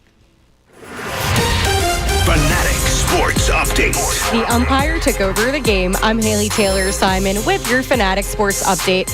The Phillies fell to the Giants 3-1. Grayson Stott scored the Phillies' only run last night on a wild pitch in the top of the 5th inning. Christopher Sanchez pitched 7 strong innings, but the bats were not coming alive for the Phils. After the game, Bryce Harper did talk about the miss caused by home plate umpire Phil Cousy. Take a listen. Umpire took over the game. He said the second one he had at my belt line, which I knew it wasn't. But obviously that doesn't help us in those situations, and he's got to be better. The The Sixers lost their second summer league game 89-78 to the Thunder after posting 28 points Saturday night. VJ Edgecom was out against the Thunder with a thumb contusion. While this injury was not considered serious, he will be out day-to-day. Yesterday, the Flyers extended defenseman Cam York to a 5-year, $5.15 million AAV. York stated, "I will give everything I have to my teammates and the city to help us win." This update is also brought to you by Bradford White Water Heaters. When you need a new water heater, choose one that is built to be the best. Choose Bradford White. I'm Haley Taylor Simon, and you're listening to home of the Sixers, Flyers, and Union, 97.5 The Fanatic and 97.5thefanatic.com. Vacation, business.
My Twitter timeline, the Phil Cuzzy missed calls again. What a smacked ass, dude. That guy's brutal. I know, dude. I had a different job, bro. But it was not the umpire's fault why the Phillies lost the baseball game last night, even though it was brutal. Like, it was brutally bad. It would be like blaming Orion Kirkering for the Phillies. Yeah, it's not like they lost 9-8 and they were swinging around, batting around the order. Like, Didn't even drive in a run last night. No, the run drove in itself by having a weird hop. Bryce is not getting to second, a sacrifice at bat, and then a wild pitch. So the offense was the much, much bigger issue for the Phillies last night. They got to step it up. Now, how many times have we gone through these stretches this year? And here's what I will say. For all the people who are like, well, see, we keep seeing this from the Phillies. We also keep seeing like 3 or 4 games of this, and then they win like 3 series in a row, and then we go back to this. Yeah, you can't have it happen the first week of October. Exactly. And what can you do to defend against that? You can make moves at the trade deadline. Now, I want to get people on the record with this, specifically you, Brendan, and Haley. You can chime in on any of these names that we pop up here as far as non-trade candidates for the Philadelphia Phillies. These are prospects and players at the major league level that you would not move, regardless. Like, these are like I am keeping these guys no matter what. Because of either at the major league level, we need them to win, or at the minor league level, they're too good of prospects. This list, I have a feeling it's going to be shorter for you than it is for me. My list is done, dude. Like, you have nobody? It's one guy. I fall in line with the Salciunas on this one. Like, prospects are prospects. You're also crazy. I'm not crazy. Like, my list starts and ends at Andrew Painter. Now, it has to be the right guy you're getting back. I'm not giving up Aiden Miller unless I'm getting an all-star level caliber player. Right. But if that's available somehow, some way, I'm willing to move off of an Aiden Miller in that case. Justin Crawford, I'll move off him for an all-star bullpen guy. Like, I'm not moving off Aiden Miller for an all-star bullpen guy. I need a heavy, powerful bat in the lineup to move off an Aiden Miller. But right now, my list is literally Andrew Painter. I'm not moving off him. I know he's struggled as of late a little bit, but that's not changed my opinion on him. Anybody else in that organization? Maybe Tate down in single A as the catcher. I don't want to do that right now. Right. But that's about it. Even him, he's too far away from me. Like, I would move off him? Yeah, I would move him. Now, that's the thing, right? Because just to get into some catcher talk for a second, let's say they don't re-sign JT. They're not calling up 20-year-old Eduardo Tate to be their like opening day starter. Right, so you're going to have to add somebody in free agency at that position if you lose JT Realmuto. He's still like 3-4 years away. So if but getting a catcher like that, it's hard. It's hard, dude. We had they've done it twice in the past catching. like 6 years, right? Not Peyton Henry. Who? Peyton Henry. He's a catcher for Lehigh. Oh, okay, gotcha. Yeah, he's the backup to Stubbs. He can go. He can make my lunch sandwich. Yeah, no, he can go. Yeah, Eduardo Tate, though, he will not be up here anytime soon. So at that point, you move on. You had Logan O'Hoppe. You trade him. You have Eduardo Tate. You can move him. Like, they can find a catcher, but I'm more hesitant to move off him. Okay, well, here's my list. You tell me where I'm crazy on this one, because I have a couple major league guys on here, too, that I need to put on here. Nick Castellanos, not getting traded. Okay, yeah. You cannot move him. I was looking at prospects. I would not move off Cass either. If you put him on the market right now, he's probably the best right-handed bat available in the outfield. Right, and you're going to give that up at a position where we've been talking all day about how most of the fan base finds that to be the more valuable option to add. Ranger Suarez, not moving. Oh, hell no. Hell no. There are still some people who think that either Castellanos or Suarez could get moved at the deadline. That's not a thing. First off, to trade Suarez, you need a team that needs starting pitchers that has an abundance of a bullpen arm or a bat in their lineup that they don't need when they're trying to make a playoff run. It just doesn't seem realistic. Like, yes. The whole conversation about trading Ranger, just to me, it's over nothing because the guy to get back is not available. Right. That you're going to move off Ranger for. Exactly. Andrew Painter, not moving. No. He's too important to the future of this rotation. You also have not seen him at the major league level yet. You need cheap arms that have that kind of caliber, and he's talked about as a Justin Verlander clone. Yeah. Like, if that's his peak. We'll talk about Painter a little bit more later on in the show as well, as far as what the plan is. I have a gut feeling on how the Phillies are going to handle this with Mick Gable getting sent down. Taijuan Walker starts tonight in San Francisco. Get excited, everybody.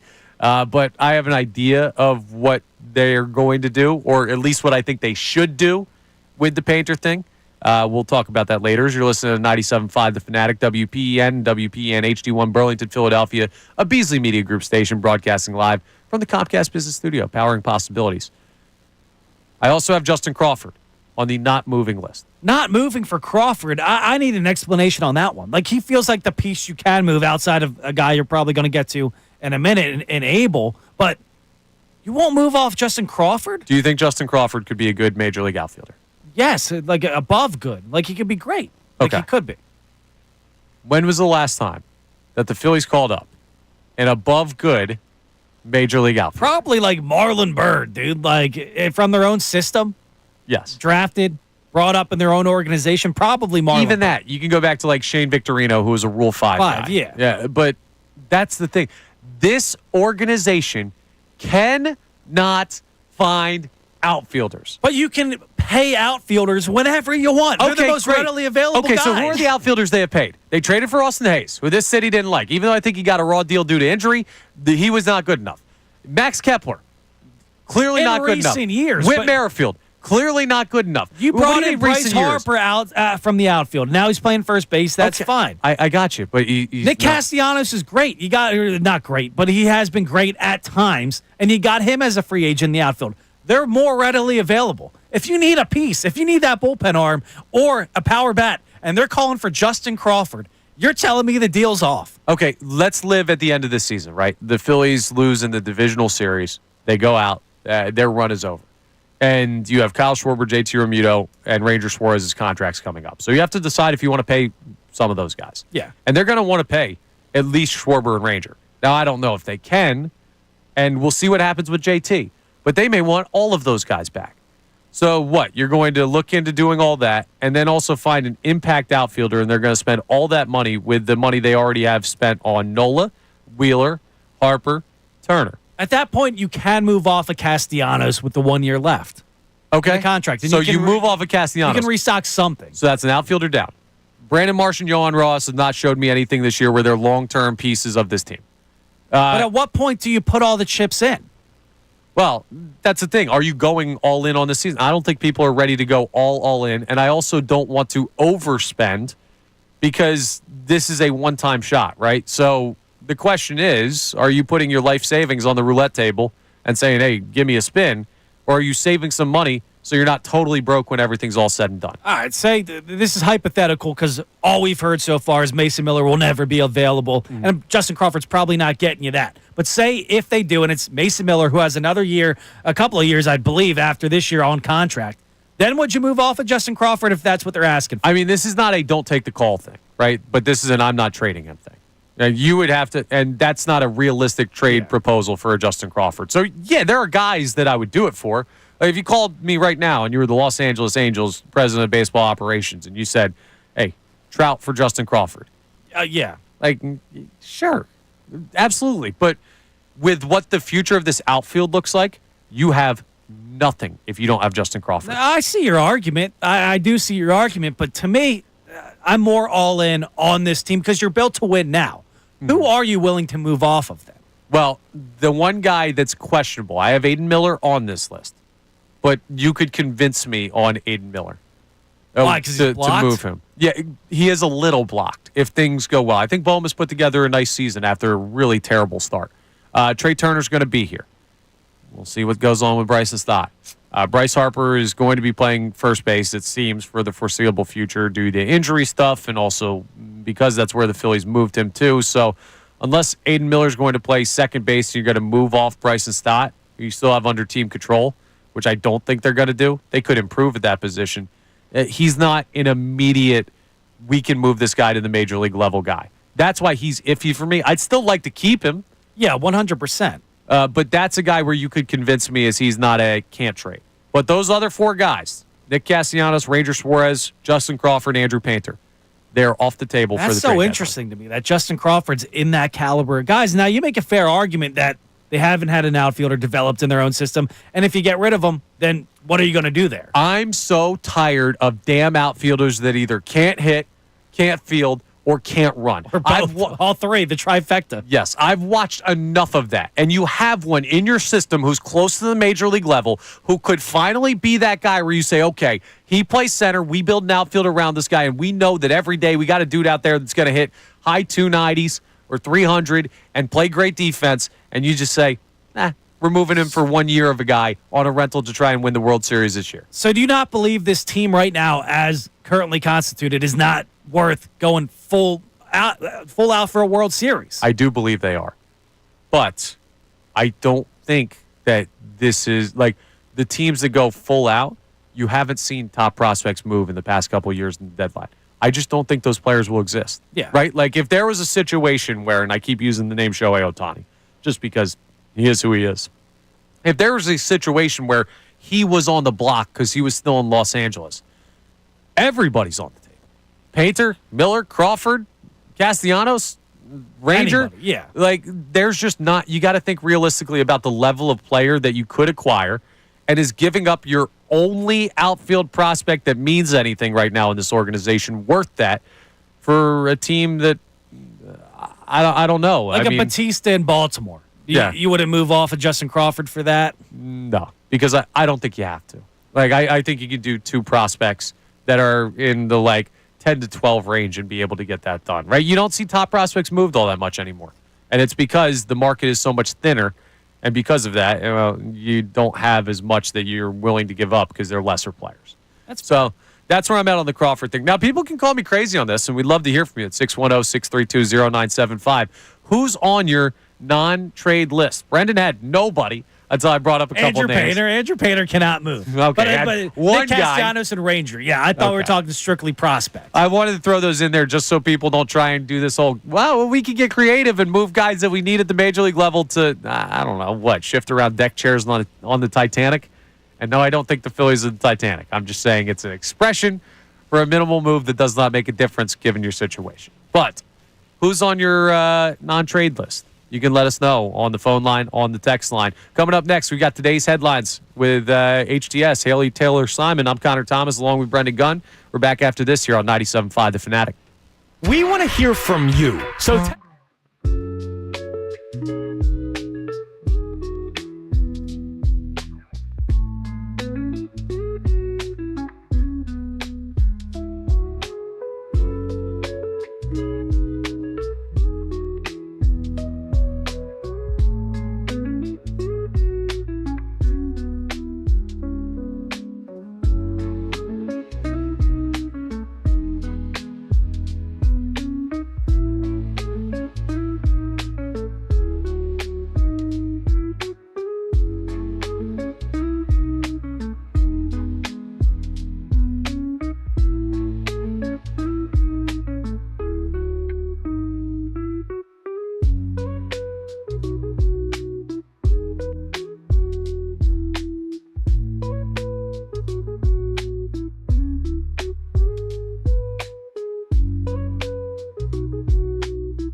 trade deadline.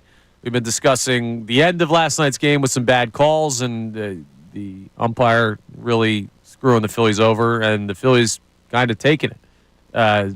It was just a rough night in San Francisco on all accounts. Besides Christopher Sanchez, who did throw another gem, another quality start. The 7 Phillies, innings. 50th quality start by their starting pitchers this year, leads Major League Baseball. It's incredible. And that has to give you hope for the postseason no matter what happens. Right. That's why I can't give time to people who say they can't win.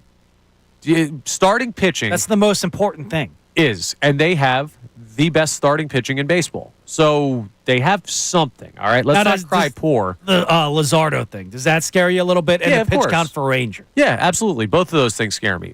Not seeing Painter yet does worry me a little bit because I don't know what their plan is. Mick Abel's regression getting sent back down. Like, their starting rotation isn't faultless, but when I look at the numbers compared to their peers, they have, in my opinion, the best starting pitching in baseball. And that'll get you somewhere. But it may not get you everywhere you want to go, and that's why they still need to add. So what do we have on the text line real quick before we get to headlines, Haley, on our Phillies conversation?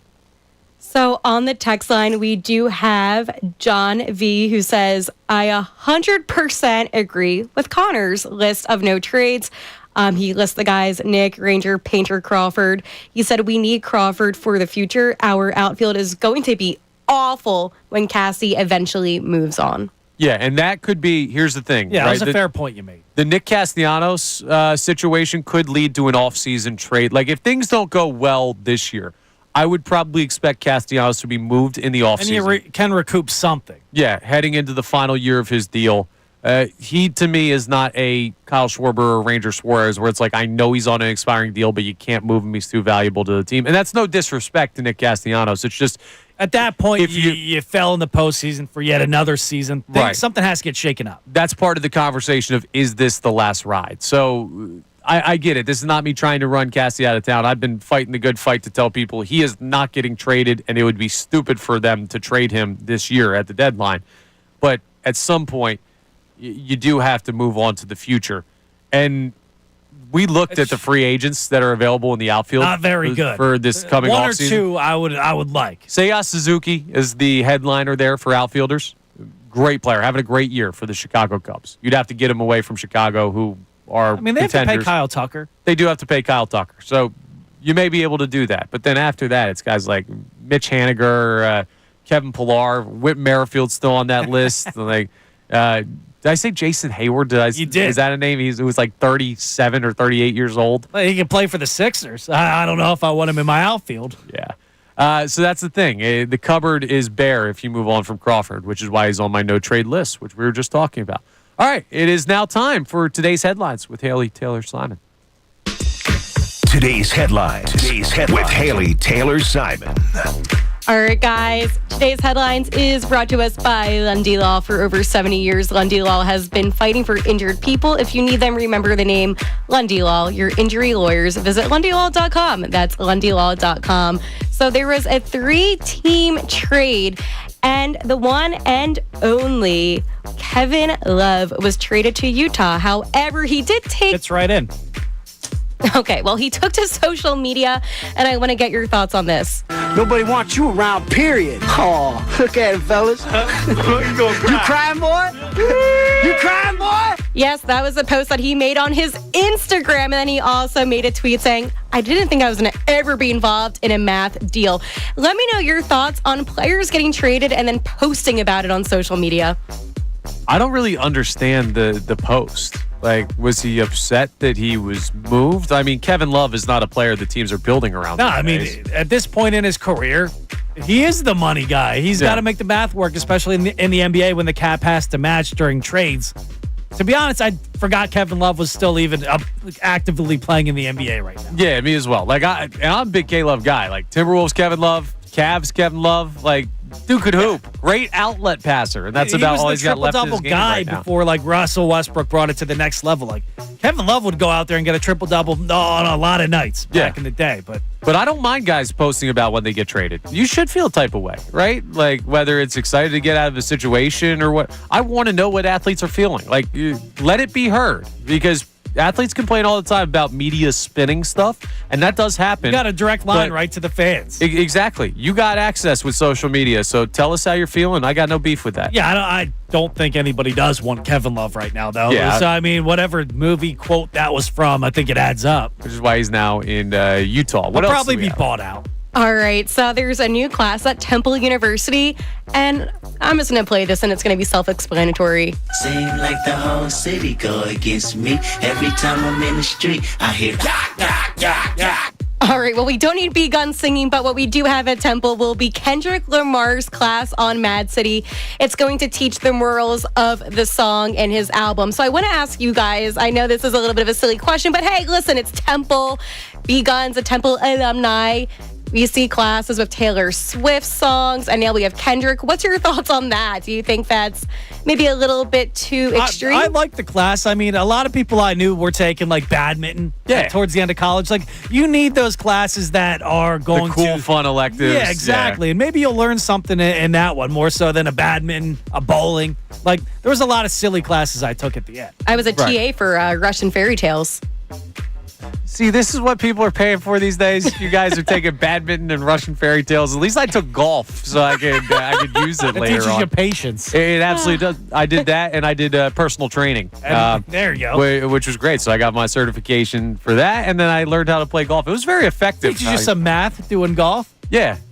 Well, I need the help. I'm not a math guy. I would check that class out, though. I already sent the post because I saw it on social media this morning. I already sent it to our young Ray Dunn, who is a big-time Kendrick fan, and he said, I'm desperately trying to re-enroll at Temple University. I got beef with Temple. The second I graduated, they started the whole sports education thing at Klein. Obviously, I'm happy for the kids there now. I had to go there and learn about politics. Nobody wants to talk about that, especially when you're getting into this industry. And that's what my broadcast journalism education was. Easy. All right. I was a political science major, so calm down. Some people do want to learn about it. All right. Well, Haley, great job there with headlines. Appreciate that. Some good stuff. Kendrick Lamar class. I would sign up. Yeah. Okay, we don't need that, though. We'll leave It's that. not a singing class, Gun. Don't kill leave that my up vibe. to Dot. All right. Don't kill my vibe. Now, you guys good? Coming up next. Humble yourself. Listen, I'm in my element. We talked about VJ Edgecom earlier in the show and just his thumb contusion and why there shouldn't be anything Sixers fans are worrying about, even though the rookie year injury, summer league or otherwise, is the immediate welcome to the Sixers moment. But he had something else that went on that I did not catch in his first summer league game that was circulating around social media yesterday. And I absolutely love it. I haven't seen this. I want to know how much people care about this type of stuff because I think it plays big time in this city the way that he handled his debut in Summer League. We'll tell you what VJ Edgecombe did. Why I love it so much. Coming up next here on Kincade Salciunas, 97.5 The Fanatic. Fanatic Sports Update. The Ump took over the game. I'm Haley Taylor Simon with your Fanatic Sports Update. The Phillies fell to the Giants 3-1. Bryson Stott scored the Phillies' only run last night on a wild pitch in the top of the fifth inning. Christopher Sanchez pitched a strong 7 innings, but the bats, they just were not coming alive for the Phils. After the game, Bryce Harper talked about all of the missed calls by home plate umpire Phil Cuzzy. And listen, wasn't good enough for Bryce, but they have another game tonight where they can win. The Sixers lost their second Summer League game, 89-78 to the Thunder after posting 28 points Saturday night. VJ Edgecombe was out against the Thunder with a thumb contusion, just a jammed thumb, not so serious. However, it will be day-to-day going forward. The Flyers extended defenseman Cam York to a 5-year, $5.1 million AAV. York stated, I will give everything I have to my teammates and the city to help us win. I'm Haley Taylor Simon. You're listening to home of the Sixers, Flyers, and Union, 97.5 The Fanatic and 97.5thefanatic.com. Philadelphia.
Having ourselves a time here on Kincade Salciunas. I'm Connor Thomas alongside Brendan Gunn. Andrew on vacation.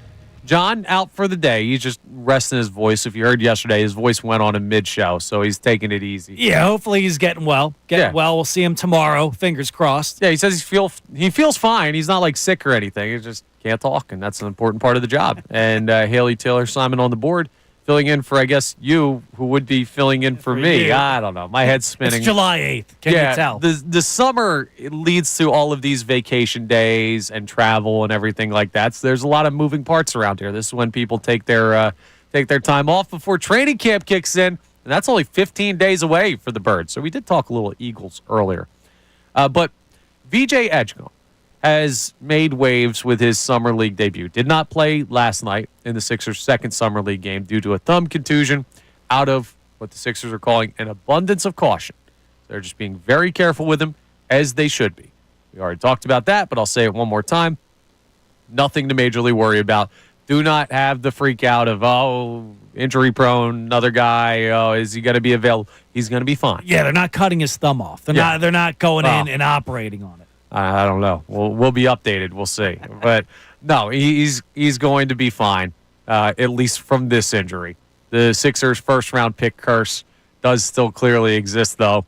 One game in, and we've already got him missing a game. But I'm not making any big deal out of this. Hit the panic button, everybody. Yeah, do not do that. In fact, maybe you should be hitting the opposite, because not only did VJ Edgecom go out and in his debut go out and get 28 and be all over the place, but he talked like a guy who's been there before. So I want to bring you back to training camp for the Eagles last year. It's the first thought that came in my head. Was it? That's so funny. I'm glad you got there too, because the Eagles drafted this guy out of where? Toledo? The MAC? Is he going to be ready for the NFL level? How can we tell if this new potential lockdown corner has the mentality it takes to compete at the NFL level, coming out of the MAC, which is not one of the power conferences in college football? And then the story comes out that first day in training camp, Quinyon Mitchell is matched up on A.J. Brown. He's telling him his routes are trash, and he's talking to him and all this stuff. We're like, the best wide receiver in the NFL. One of. Day one. If not the. Listen to PFF. Once in a blue moon, they're right. Okay. When it agrees with my opinion. I don't listen to PFF on anything. It is a great when my opinion is shown thing, because they go all over the place. But A.J. Brown is great.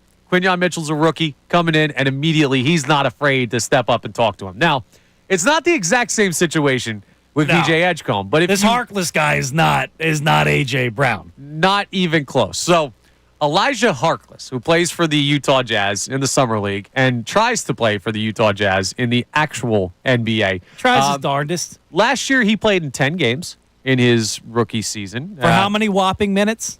He was averaging like 12 minutes, and he had a little over 3 points per game. Well, he might be a rebound guy. 2.1 rebounds per game, 0.8 assists. So basically, he's not exactly your all-star NBA player. He's not that imposing figure that A.J. Brown is on the football field. And he was chirping at VJ Edgecom, and the guys got into it back and forth. And VJ was caught because in the Summer League, the beautiful thing about the Summer League, they're not at the Wells Fargo Center, right? Or the Xfinity Mobile Arena, as it will be coming up in September. They're in a gym where it's much easier to hear the conversations that are going on the court because there are less people in attendance and less of the music in between plays and stuff like that. VJ Edgecom was caught saying back to Elijah Harkless, "You worried about me. I'm the number 3 pick. You're sorry as bleep." Which I love it. He's not dude. lying. That is great. Dog. Yes, and he right, exactly. It's not like he's trying to say I'm an NBA All-Star or anything like that. He's the number 3 pick. His draft position was almost better than the amount of points that you averaged last year. Like, that's the same thing. If you're talking the number 3 overall pick and you averaged 3 points per game in the NBA last season, you're probably on the wrong side of that argument. Yeah. Now, how much does this do for you as far as, like, because we've seen guys trash talk. Like, I'm sure there are plenty of bad players that will talk their trash anytime. Like, hoops, we know how it Dylan goes. Brooks. Yeah, exactly. And Dylan Brooks is an NBA player, but he's not, like, the guy that you need on your team to get you over the hump for a championship. A lot of the anything like time, that. his trash talk gets this team in over their head more so than any good it could do. So I'm really, like, I love this from VJ Edgecom, but I wonder how much it does for you. Like, like is it a this lot, dude. Is this the moment where it's just like, oh, this is the guy we got? Because you need that confidence. Like, I want a guy coming in here with confidence. How many times have we seen our top 3 draft picks, top 1 draft pick, come in here and they don't have any confidence? Ben Simmons, it went away after a while. Yeah. Markelle Fultz, he just lost all his confidence the second he was drafted. Ja never really had it as much as he probably should have. Yeah, so we've seen it before where guys have come in here and been more passive, and I really love that he's not going to be that guy. No, and the Summer League's the perfect place to get that off your chest. Like, a lot of these guys, guess what? They can't hold a candle to you as the 3rd overall pick. Like, this is your time. Yo, I'm coming in here to be that dude. Yes. And I'm going to let you know about that. And as much as, and I didn't expect this from VJ Edgecom, because all of the stuff that we heard from him So humble. post-draft was just like, man, the path that I went on to be here and everything, I'm working hard. I'm coming over here to take care of my mom. I'm glad I made it. So thankful.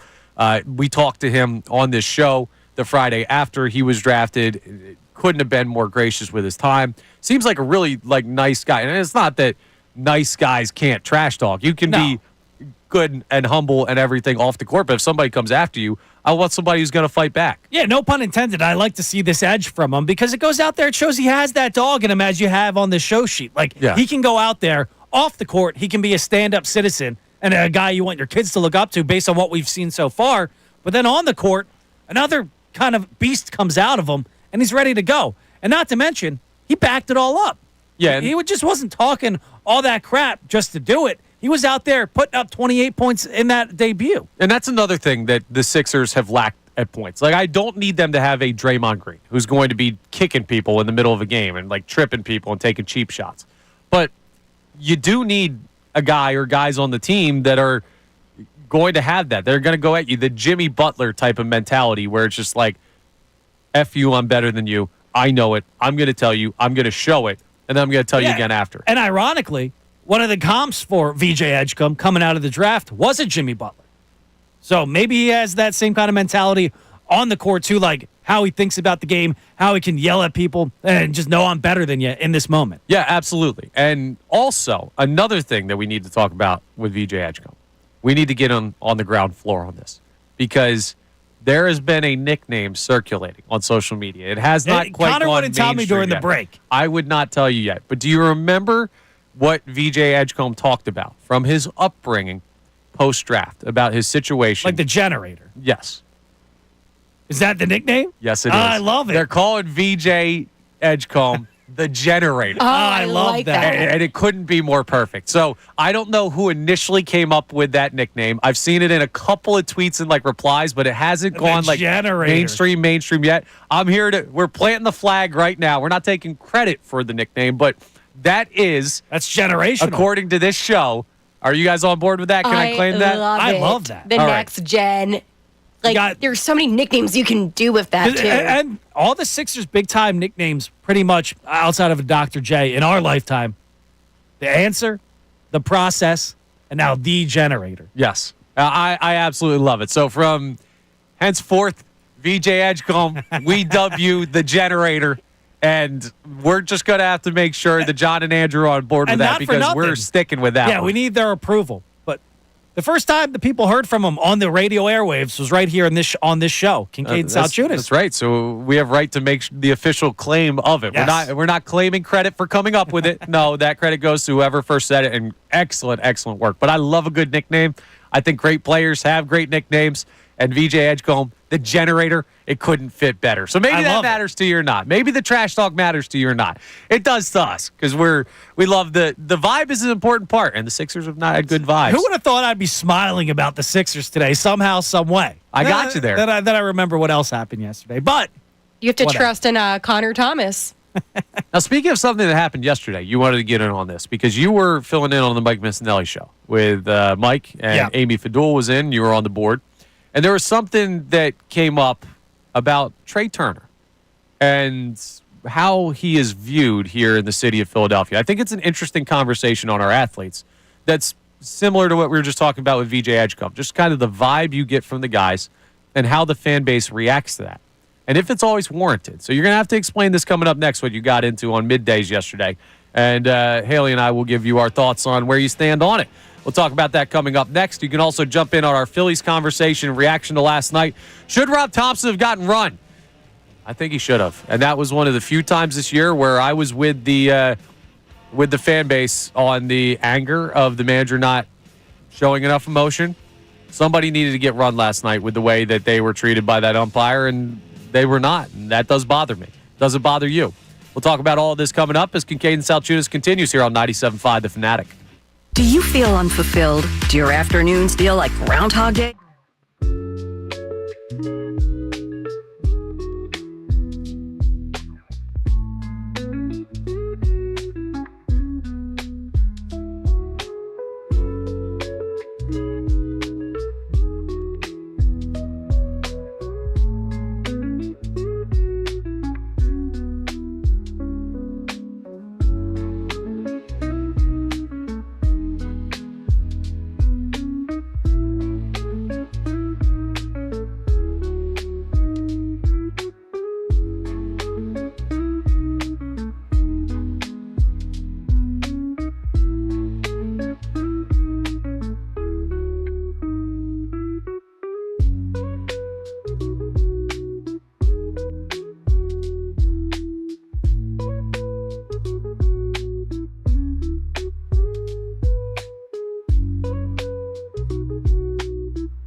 All right, we're going to get into something that Brendan talked about with Mike Missanelli and Amy Fadul yesterday on Middays. Has to deal with Trey Turner and the dislike or disrespect in this city that he's seen since becoming a member of the Phillies and whether or not it's warranted and how that stands. We're going to get into that in a second. I'll let Brendan lay it out because he was part of the conversation. But I do want to check in on our text line as well. We were just talking a little bit about VJ Edgecom and talking some Sixers basketball. We've also been getting into the Phillies big time, what they should do at the trade deadline. So what do we have on the text line from our friends, Haley? Yeah, so Matt from Lansdale says about the VJ Edgecombe conversation, I love it, referring to the nickname The Generator.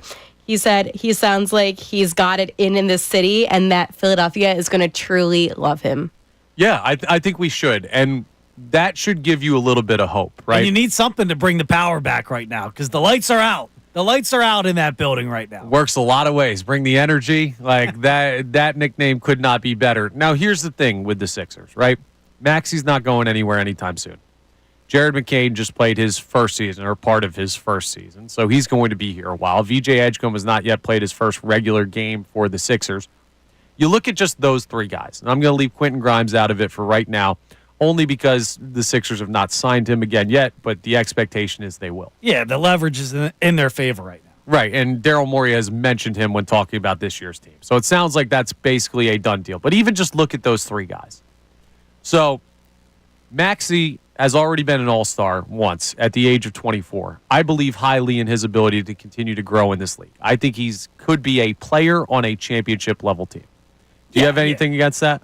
Like no, maybe not the guy. I don't know if he's a superstar. I think he's an all-star. He's a star player at the NBA level at 24 years old, and also a very, very easy guy to root for who does things the right way. I was going to say you can't build around him, but the whole way the NBA is shaping teams these days, it really is more so of a team than it used to be outside of the big three and then fill in the pieces. Right. Right now, a lot of these teams are built like very precisely to fit perfectly. And maybe Maxey can be the best player on that team. Right. You just have to fill it in correctly everywhere else. You can't tell me, and I know the Indiana Pacers did not win the NBA Finals this year, but they won the Eastern Conference, something the Sixers haven't accomplished since 2001. You can't tell me that Tyrese Maxey cannot be what Tyrese Halliburton was, because Halliburton's overall game is not this beat you over the head with him being this great basketball player. Like, he is a great player. Yeah, but he puts up like 17 points a game. Like he's not He's not great. LeBron. He's not Steph Curry. Okay, that's a guy that does certain things very well, and at the end of the game, you want the ball in his hands. Now, I'm not saying Maxey is that guy today, but I'm saying if you watch Tyrese Maxey's game, there's not this huge skill gap between those guys. There may be a clutch gene gap or something, and that we haven't really gotten a chance to see because the Sixers have not gone deep into the playoffs, and that's more based on the guys that the team is built around. Tyrese Maxey is not the guy this team is built around. Now, when you look at Jared McCain, I think it's also he's a very likable, easy to root for guy with just his personality, very outgoing, bubbly, and everything like that. Like, he's just a likable person. And through the time that he played last year, even though he had that injury that cost him the second half of his rookie season, was the odds-on Rookie of the Year favorite. He's also a guy that when people look back at that draft class, some executives and reporters from around the league have looked at him as the best player to this point from that draft class. Nobody really stood out, and you got him in the 20s. So that's a win there. That's another guy that you can look at and say, I can see him being a part of this team. Do they pair together well? Well, that's a fair question. But right now, I'm just looking at what you have. Because, individual talent. Okay. Because in these guys' primes, like when we're looking at 27 to 30, if they're still here for that, and I hope that they are. 3 years down the line. Embiid will be gone. Paul George will be gone. Like, whether you want that to happen or not. And I think a lot of people Paul do. George is gone. Paul George will be gone. Hopefully. But like, by the time that prime gets here, there will be different pieces on the team around them. So maybe it will be a team built where you can have those guys on the floor together or have them be part of the team together. And then VJ Edgecombe, it's very early. But if he is the guy that he kind of seems like he could trend to, we were just talking about the dog in him, calling him the generator, 28 points in his summer league debut. I'm not going too far, but I'm saying it is another easy to root for guy who looks like he has the work ethic needed to be somebody in this league. That's what all three of those guys are. They're fun, drama-free players that show up and put the work in and put the effort in the game, right? What have we talked about with Sixers teams of the past?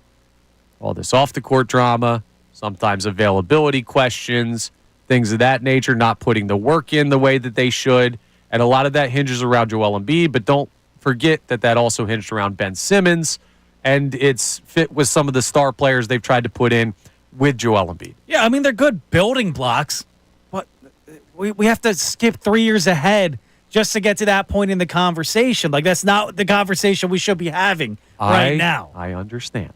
But what I'm saying is if you remove Joel Embiid and Paul George from this basketball team, and it was just those three guys, they would not be championship contenders.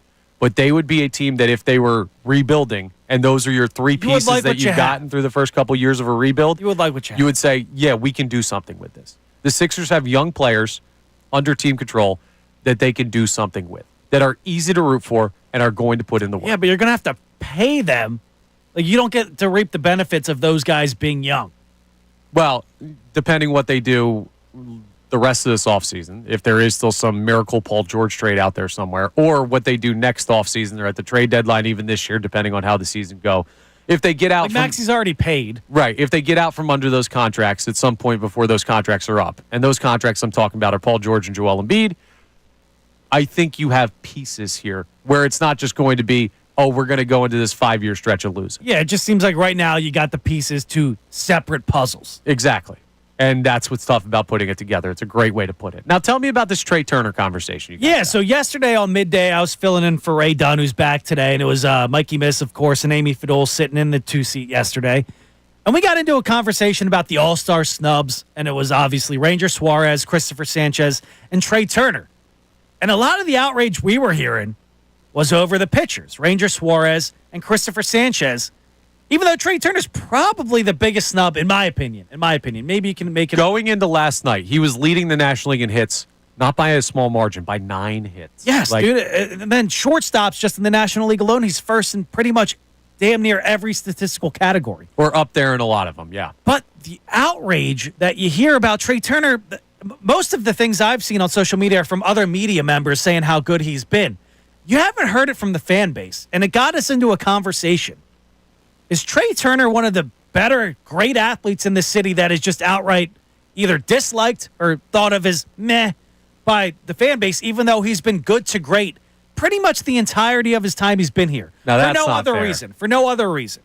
Now, I don't know that that's a fair premise for the conversation. You don't think so? His first year was dreadful. And we are but then he finished kind of strong and then faltered in the postseason. Yes. But then he's had defensive problems, too. That's overblown this year as well. It is overblown, the defensive issues this year. I agree with you on that point. But like, Trey Turner has been worth the money compared to the rest of the shortstops. This year, he has been worth the money. Not the whole entire time. Last year, he was worth probably 75% of the money. Well, when you look at it in the context of they needed a shortstop, right? Yeah. How bad are the other options out there that you could have either signed that offseason too? If I went back and you asked me, do I do the Trey Turner deal again today? Yes, I absolutely do it. But here's what I'm saying. We are not exactly, this is some breaking news for you here if you're a Philadelphia sports fan. We're not exactly the most patient fan base, which means first impressions are uber important in this city. Like how you come into the city and immediately either produce or don't produce, especially on major contracts, is going to set a lot of people off, and we can also be very stubborn with our opinions. It doesn't, to me, it has to equal out. He was bad the first 3 months of that season, the first year he came over here.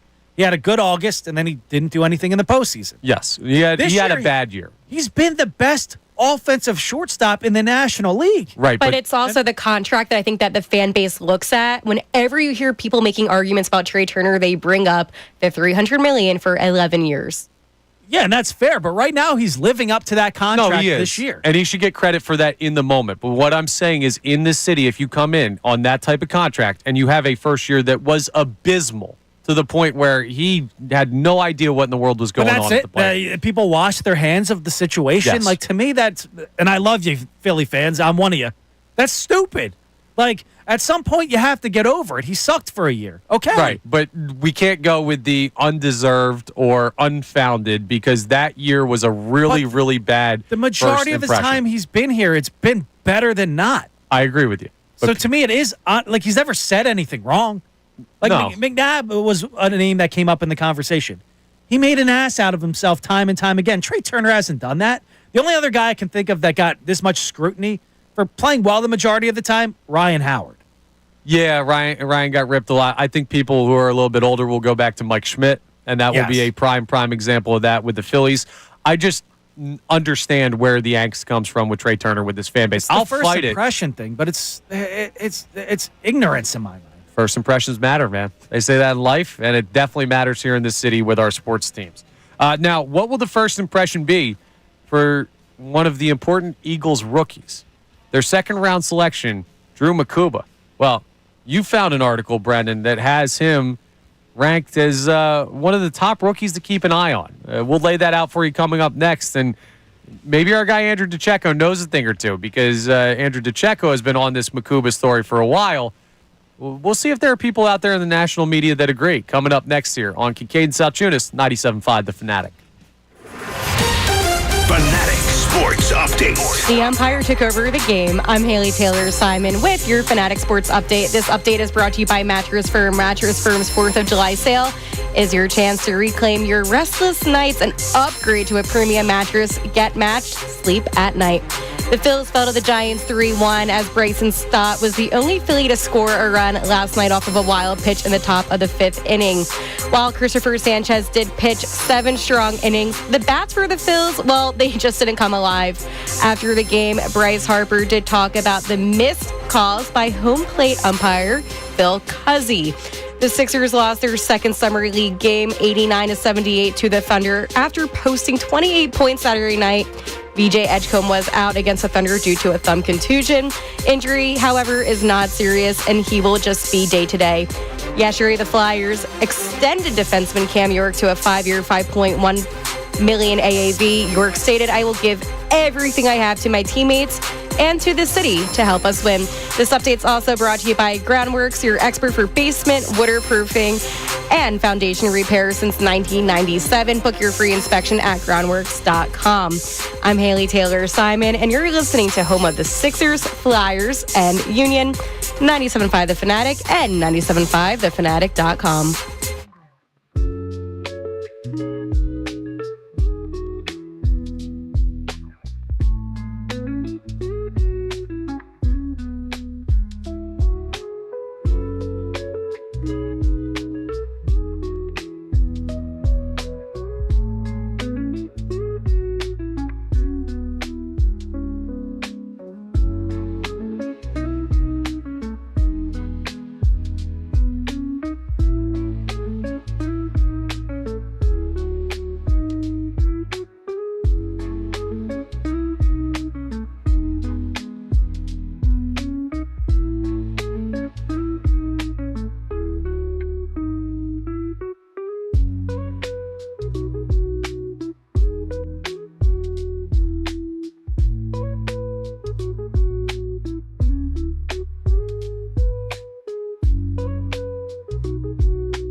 Still fighting about the hot dog conversation we Dude, had it's on 4th of mustard July. only.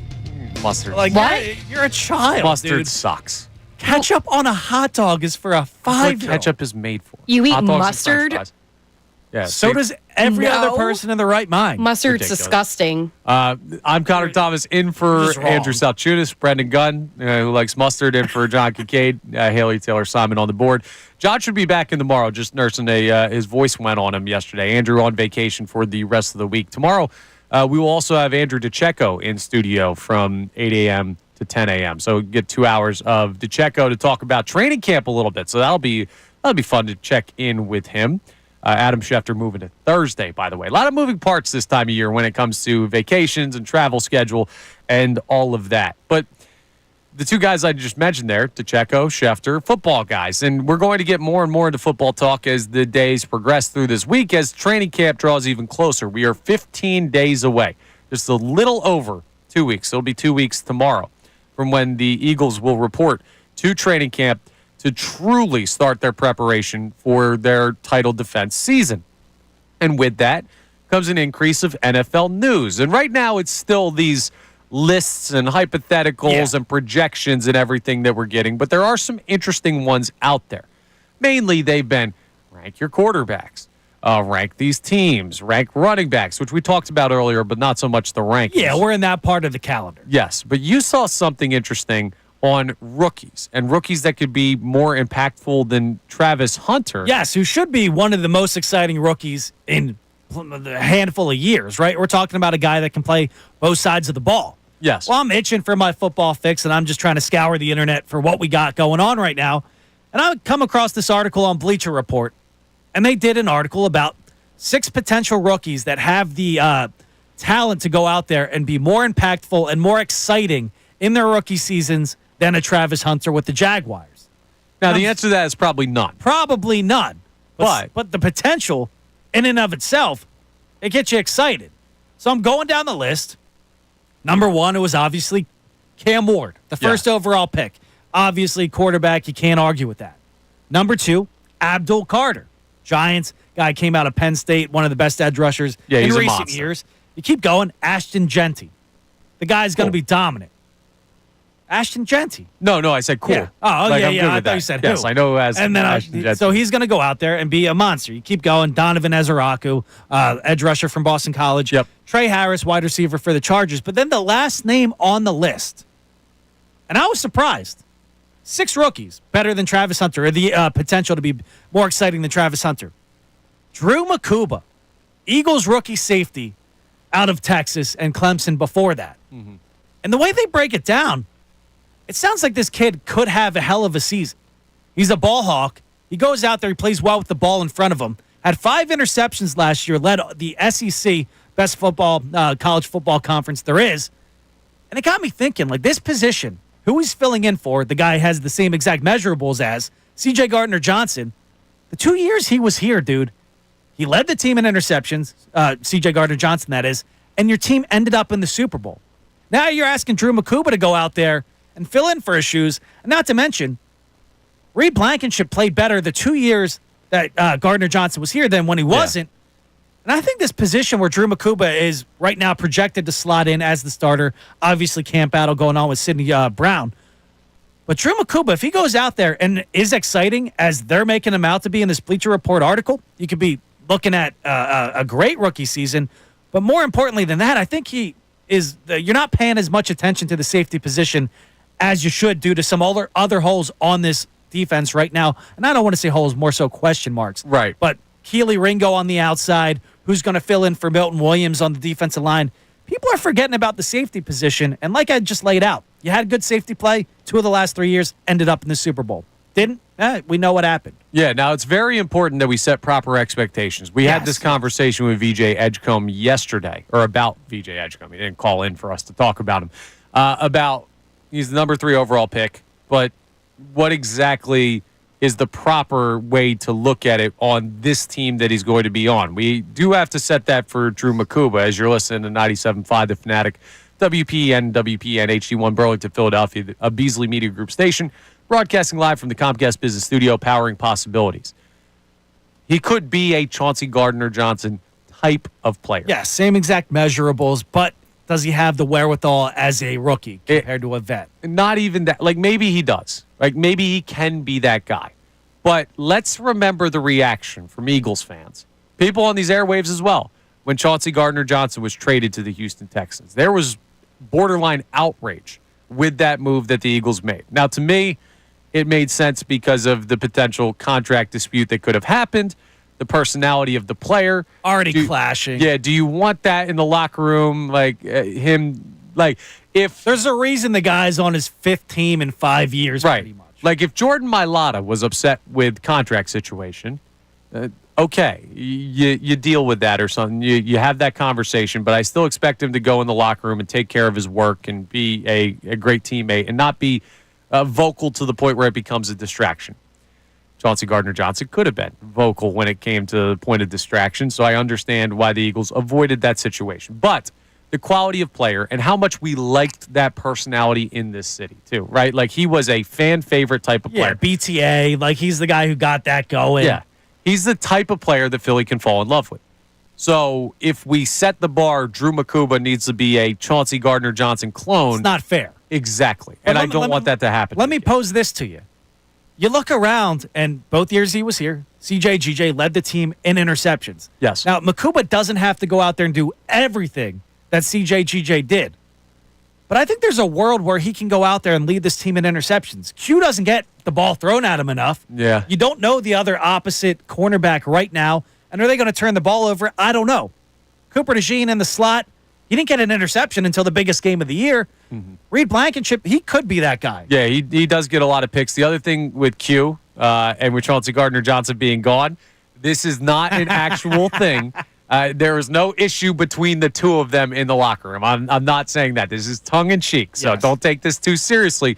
But there were numerous times last year where Quinyon Mitchell seemed to have a short interception, and Chauncey Gardner-Johnson either batted the ball down, picked it himself, ran into him, and they're both just going for the football. At the end of the day, they still won the Super Bowl. It's not a big deal. Fair, but like, I don't care who makes the play. That's funny. But maybe Q ends up with more interceptions this year. Makuba does come in. He led the SEC in picks. He had 5 last year. I think he's a guy that can go get 2, 3, 4, dare I say 5 interceptions in his rookie season. Yeah. Like, if the ball is going to be thrown at him enough as that free safety, I don't hate the idea of maybe this guy leads the team in picks. Now, does that put you in a good spot, bad spot?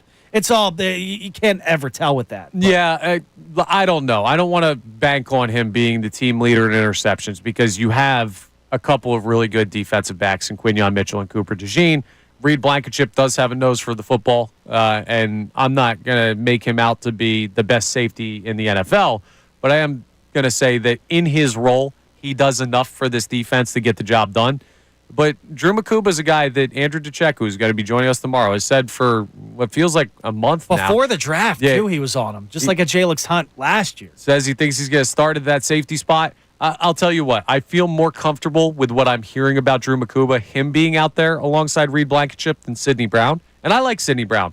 I love having a guy on the team that's just kind of this missile that just tries to take guys' heads off.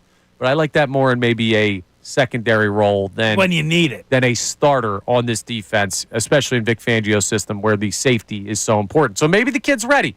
We'll keep an eye on that, and it's definitely something that we're going to be looking at as training camp gets going in just a little over 2 weeks for the Philadelphia Eagles. So we will see how that plays. Coming up next, we're going to get back to our Phillies conversation. We're going to reset what we were talking about to start the show, the big issues from last night's game. Phil Cuzzy, the offense, the manager in the dugout not doing enough to respond to bad calls in the big point of the game. Like, there's a lot to break down that we talked about earlier when it comes to the Phillies' performance or lack thereof in last night's series opener in San Francisco. But we were trying to figure something out on yesterday's show.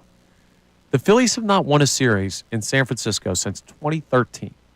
And we were trying to come up with a reason why that could be. And the only thing that I could come up with yesterday was that, well, I don't know, it's the travel and the time zone change, and you never really go out to the West Coast for just like those 3 games and come home. So maybe it's just a scheduled loss, as Doc Rivers would say, when you play a series out there. But something came up on the broadcast last night on NBC Sports Philadelphia, and it got me thinking about what could be a real reason why the Phillies struggle in that building. And it brings up a potential issue with this team that may not be getting enough talk.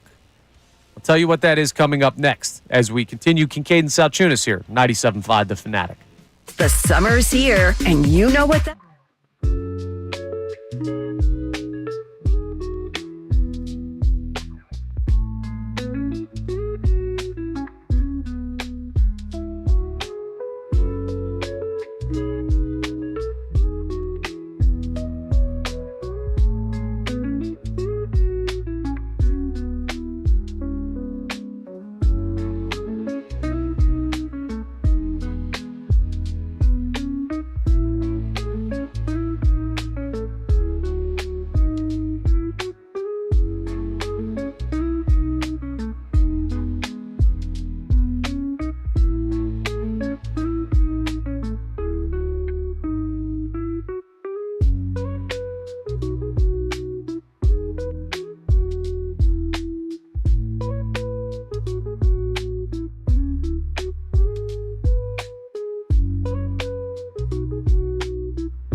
The stuff we talk about that people want to comment on or text in. We're getting a bunch of stuff on the hot dog conversation. The boss checked it. Well, one of our bosses, Mike Vito, said anything pretty much in the world can go on a hot dog besides ketchup.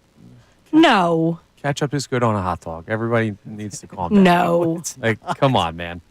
What are we doing That's here? childish. A plain hot dog is elite. And then we also somehow calamari came up because we were talking about various condiments. It's in fact a squid. Yeah, and Haley thought squid were just what, baby octopuses? Baby octopuses.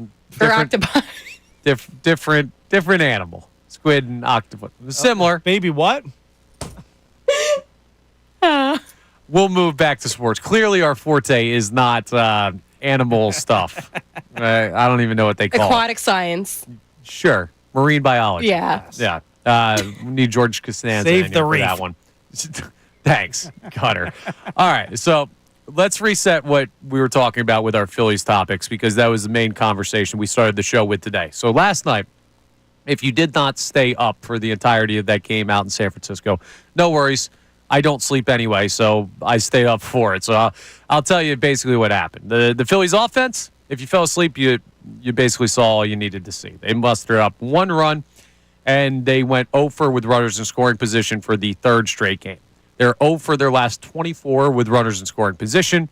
The offense is in a slump right now when it comes to that. So that is the big story of the game, which had us asking the question, if you could only add a impact righty bat or an impact bullpen piece, which would it be and why?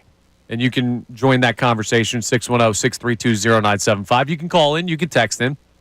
Now, another part of the conversation from last night's game that had people upset was that in the later innings of the game, there were multiple missed calls by home plate umpire Phil Cuzzi that almost all went in favor of the Giants and against the Philadelphia Phillies. Bryce Harper had 2 balls called strikes on him.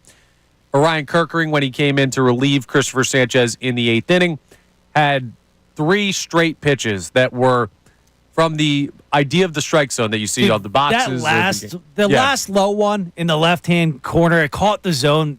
Like it was fully in the zone. At that point, you got to kind of lose your mind. If your players are chirping the umpire at that point, Rob Thompson has to say something there. Yeah, it was an 0-2 count. 3 straight pitches that were in the strike zone were called balls. There was chirping from the Phillies dugout, but nobody went as far as to get ejected or leave the dugout to argue with Phil Cuzzi, which I think is a miss. It's a fine line of walking it and having to be yourself. You have to be true to yourself and who you are as a manager. Right. But sometimes, like, that was pitiful. Yeah, that was bad. All right, the whole true to who you are as a manager thing, I understand the point you're trying to make, but there has to be a break point. There has to be a point where... But it has to be the right time. Well, kind of, but no. There's no... I don't think that there are, as much as people want to say, like these timed ejections to try and fire up the team. At least from my perspective, there are not. There's, okay, that call was so egregiously bad. I don't care what situation we're in. I don't care what's going on. I don't care if the team's playing well or playing poorly. That is such a bad job behind home plate that I need to go out and I need to get run because he deserves to get an earful for how he did that. Now, if you're just arguing that point because it's so bad and he needs an earful, yes. But if you're trying to argue, because a lot of people want Topper to say something so he can motivate the guys, rally behind him. That's part of it. That can be. But that's not changing anything last night. That's just going out to yell at the umpire because he was awful. Yeah, and that's deserved. You have the right to do that. That's why ejections exist. Like, I'll tell you a story. I've told it on these airways before. But, like, I'm a pretty nice, even-keeled, easygoing guy. For the most part, yeah. I don't yell at people. I don't get some say verbal altercations. Like, you don't see me screaming at people around here. No. Like, that's not how I do it. I like to think that I'm a nice person. he is. There was a time where I was playing in a rec league basketball championship. Like, it was an adult league in Philadelphia. And there was an awful call at the end of the game that basically iced it for the other team. And not the Sixers grandpas. No, it was not. There may have been some people that age in that. But there was a point where the game was out of reach specifically because of the call. And as soon as that play was over, I'm yelling at the referee because they missed one. Like, they missed a ref in a rec league? They missed No, Connor. It was a terrible miss. We've already had this debate. Leave it alone whether I should have or not. But I'm not the type of person to go out and just like scream at people. I'm not quick to anger. So the whole idea of like be who you're going to be and stick to the person that you are, like that's not my typical thing. But it was such an egregiously bad call. Not only did I argue and get teed up once, I got teed up again. They had to stop the game to the point where they had to tell me to leave the gym. was what happened. There has to be, in sports, umpires are not perfect. They're going to make mistakes. But you have to be perfectly imperfect. You have to stay standard to it. Sure. Whatever your bar for what umpires should be can be yours individually. But when they cross that line in those moments where it costs your team in a big spot, you need to go out there and let them know. Because guess what? Rob Thompson, if you do something wrong in a game and you make a terrible bullpen decision, you know what the fan base is going to do? They're going to kill you for it. If a player makes a major mistake that costs you a game, they're going to kill you for it. And if an umpire makes a mistake that costs you a chance to win a ball game or significantly hinders your chances to win a ball game, and this exists for any sport, they need to hear about it. And they're not going to hear about it from their employer because they're unionized and umpires never get in trouble for making egregiously bad calls. So the checks and balances for that umpire, it's not the fans yelling at them. It's not them getting tweets later on social media. Hey, you were bad behind the plate, Blue. No, it is the manager of the team or a player on the team doing what Kyle Schwarber did to Angel Hernandez back in the day and letting them know you've been terrible tonight. I can get on board with that. Like, flat up, you suck tonight. You were bad. Yes. I can't get on board with people that think Topper going out and getting tossed last night is somehow going to motivate that team to either come back or finish into the All-Star break strong. Like, I don't buy into that. No, it's not a whether they would have won the game or not if Rob Thompson had been ejected, but it's just like it is that question of how much do you care? And I'm not a Rob Thompson is asleep on his feet type of guy. You know that about me. But last night was one where he should have gotten run. I needed to see more reaction, and I didn't. And I wonder how many people out there are upset about that this morning, in addition to the offensive issues this team is facing. 610-632-0975 is how you jump in. All right, that carried a little bit more than I thought, but the theory on why the Phillies are struggling in San Francisco comes your way next. And I think it's an overlooked issue with this team, with what's going on with the bullpen, what's going on with the offense, the trade deadline looming. I wonder if there's something else that scares you a little bit, because it may be the reason why they haven't won a series out there since 2013. We'll talk about it next year on Kincade Salciunas, 97.5 The Fanatic. Fanatic Sports Update. The umpire took over the game. I'm Haley Taylor Simon with your Fanatic Sports Update. The Phillies fell to the Giants 3-1. Bryson Stott scored the only Phillies run last night off a wild pitch in the top of the fifth inning, while Christopher Sanchez did pitch 7 strong innings. Well, the Pats, they just were not coming alive for the Phils. After the game, Bryce Harper talked about all the missed calls by home plate umpire Phil Cuzzi. The Sixers lost their second straight Summer League game, 89-78 to the Thunder, after posting 28 points Saturday night. VJ Edgecom was out against the Thunder with a thumb contusion. However, the injury is not serious, and he will be day-to-day. The Flyers extended defenseman Cam York to a 5-year, $5.15 million AAV. York stated, "I will give everything I have to my teammates and to the city to help them win." This update is also brought to you by Payday, packed with peanuts and filled with golden caramel. Payday is one hardworking candy bar, so grab one now to power you through the day. Payday, peanut caramel bar. Go get it. I'm Haley Taylor Simon. You're listening to home of the Sixers, Flyers, and Union. 97.5 The Fanatic and 97.5thefanatic.com.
Connor Thomas back with you, filling in for Andrew Salciunas. Brendan Gunn to my left, in for John Kincade. Hoping John will be back tomorrow, just nursing his voice a little bit. And Haley Taylor Simon on the board, running things for the producer's studio.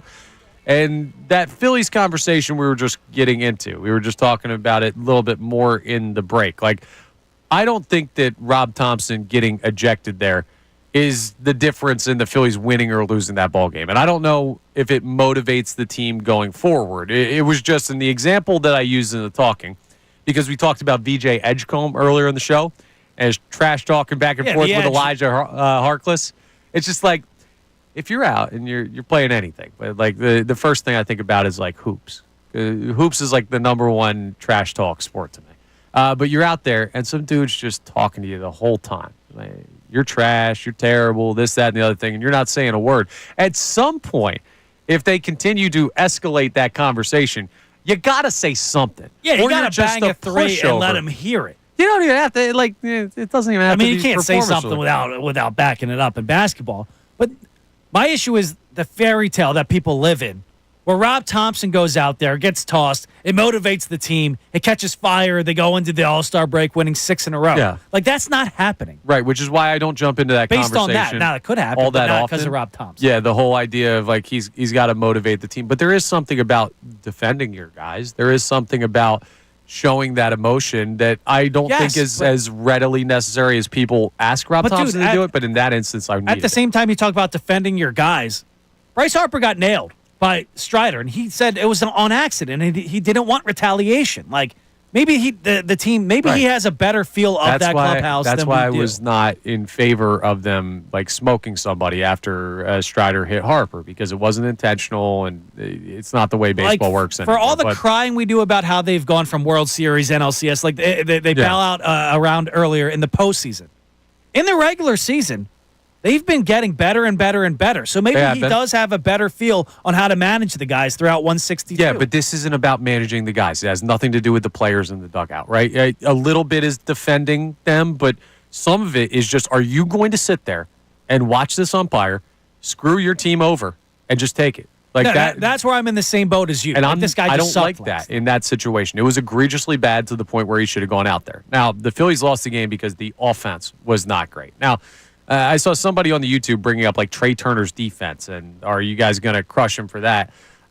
I don't know. I didn't think he had, like, a terrible defensive night last night. He had the one play that could have been a double play, right, that he bobbled that ended up rolling to Stott at second that led to a force out there. I don't think then that allowed the first run of the game. That was in the second inning, I believe, when Sanchez was in a bit of trouble. Like, crying over Trey Turner's defense to me is like crying because Jalen Hurts doesn't have the highest level of zip on his ball. Yeah. He does everything else so well. Well, that seems especially forced. this year. The Trey Turner hate on the defense last night. Yeah. I mean, the whole team didn't play that well defensively. Well, that's part of the conversation we're going to have about why I think this team struggles in San Francisco. Now, some of it is randomness, and the Trey Turner thing, on that specific play, I don't think they turn a double play on that anyway because the ball wasn't hit hard enough. It would have been tight, and they don't have the quickest turn in the middle infield. If that's a criticism of this team, fair. Okay? So I understand that. But I look at the offense as 1A, 1B, 1C as to why they lost that game last night. Yeah, just for last night's game. And we've seen too much of that this year, which is why they need to add at the trade deadline. Now, there was something very interesting said on the broadcast on NBC Sports Philadelphia, where Tom McCarthy was talking about, how he was talking to Paco Figueroa, one of the Phillies coaches, their first base coach, and also the guy who works with the outfield defensively on the plane. And Paco said that San Francisco is, without a doubt, the hardest outfield in the major leagues, and the hardest one to play. With the wind being right on there, it is. There are a lot of big gaps in the alleyways that makes it hard to cover. So that's what he's saying, and I understand that, right? You saw a couple plays last night where the wind was really weird. A pop-up that Bryson Stott thought he was tracking that ended up falling behind him and in front of Nick Castellanos. Should have been Casty's ball, but we know he doesn't cover all that much ground. 12 years without winning a series? Well, let me lay out my point for you. You saw a bad misread by Brandon Marsh in center field. The ball was smoked, but it looked like he was tracking it, turned the wrong way, and then turned back around almost like it was dancing on him. Now, that could happen if a ball's knuckling, but normally that's more like the diving line drives. When you see someone get one that carries that far, that's a misread. And as much as people will say, Brandon Marsh is not good enough to be the center fielder of this team defensively, he's not a terrible defensive outfielder. His mistakes look bad sometimes, but trust me, he's not like this awful fielder that should never be out there. He's, all due respect to this guy because he's had a great year, he's not Kyle Schwarber, okay? He can play the outfield at the major league level. He's just more of a corner guy. But there were instances last night where you saw it be a difficult outfield to play, and that's what prompted the conversation. Now let's think about the Phillies teams from present day and then take it back to 2013. Yeah, Double in there in center for a long time. Not the best fielder. Couldn't read the ball that well off the bat. You never really had like plus guys in the corners either. Outfield defense has never been a strong point for the Phillies in that time zone. It's a very tough offense to play out there in San Francisco, if you agree with Paco Figueroa, who would know what he's talking about. Yeah, he's it's done this out there. It's tough. It's a tough ballpark to play in. And I wonder if it accentuates one of the ongoing issues with the Phillies, not just this team, but organizationally, in that their outfield defense has never been above average. And could that be something that is an underlying issue of this team? So it has me thinking, not only is that the reason why they're struggling out in that building, because there have to be other factors. It's not the main thing, but it just reminded me of the conversation we had. And it also prompts me to ask people, are we overlooking defensive deficiencies in the outfield with this baseball team? How much of an issue is that for you? It's not the lineup. It's not the bullpen. So it's not one or two. However you want to rank those are the 1 and 2 issues with this team. I think the issue is a lot of the defensive faults you have, you don't necessarily see.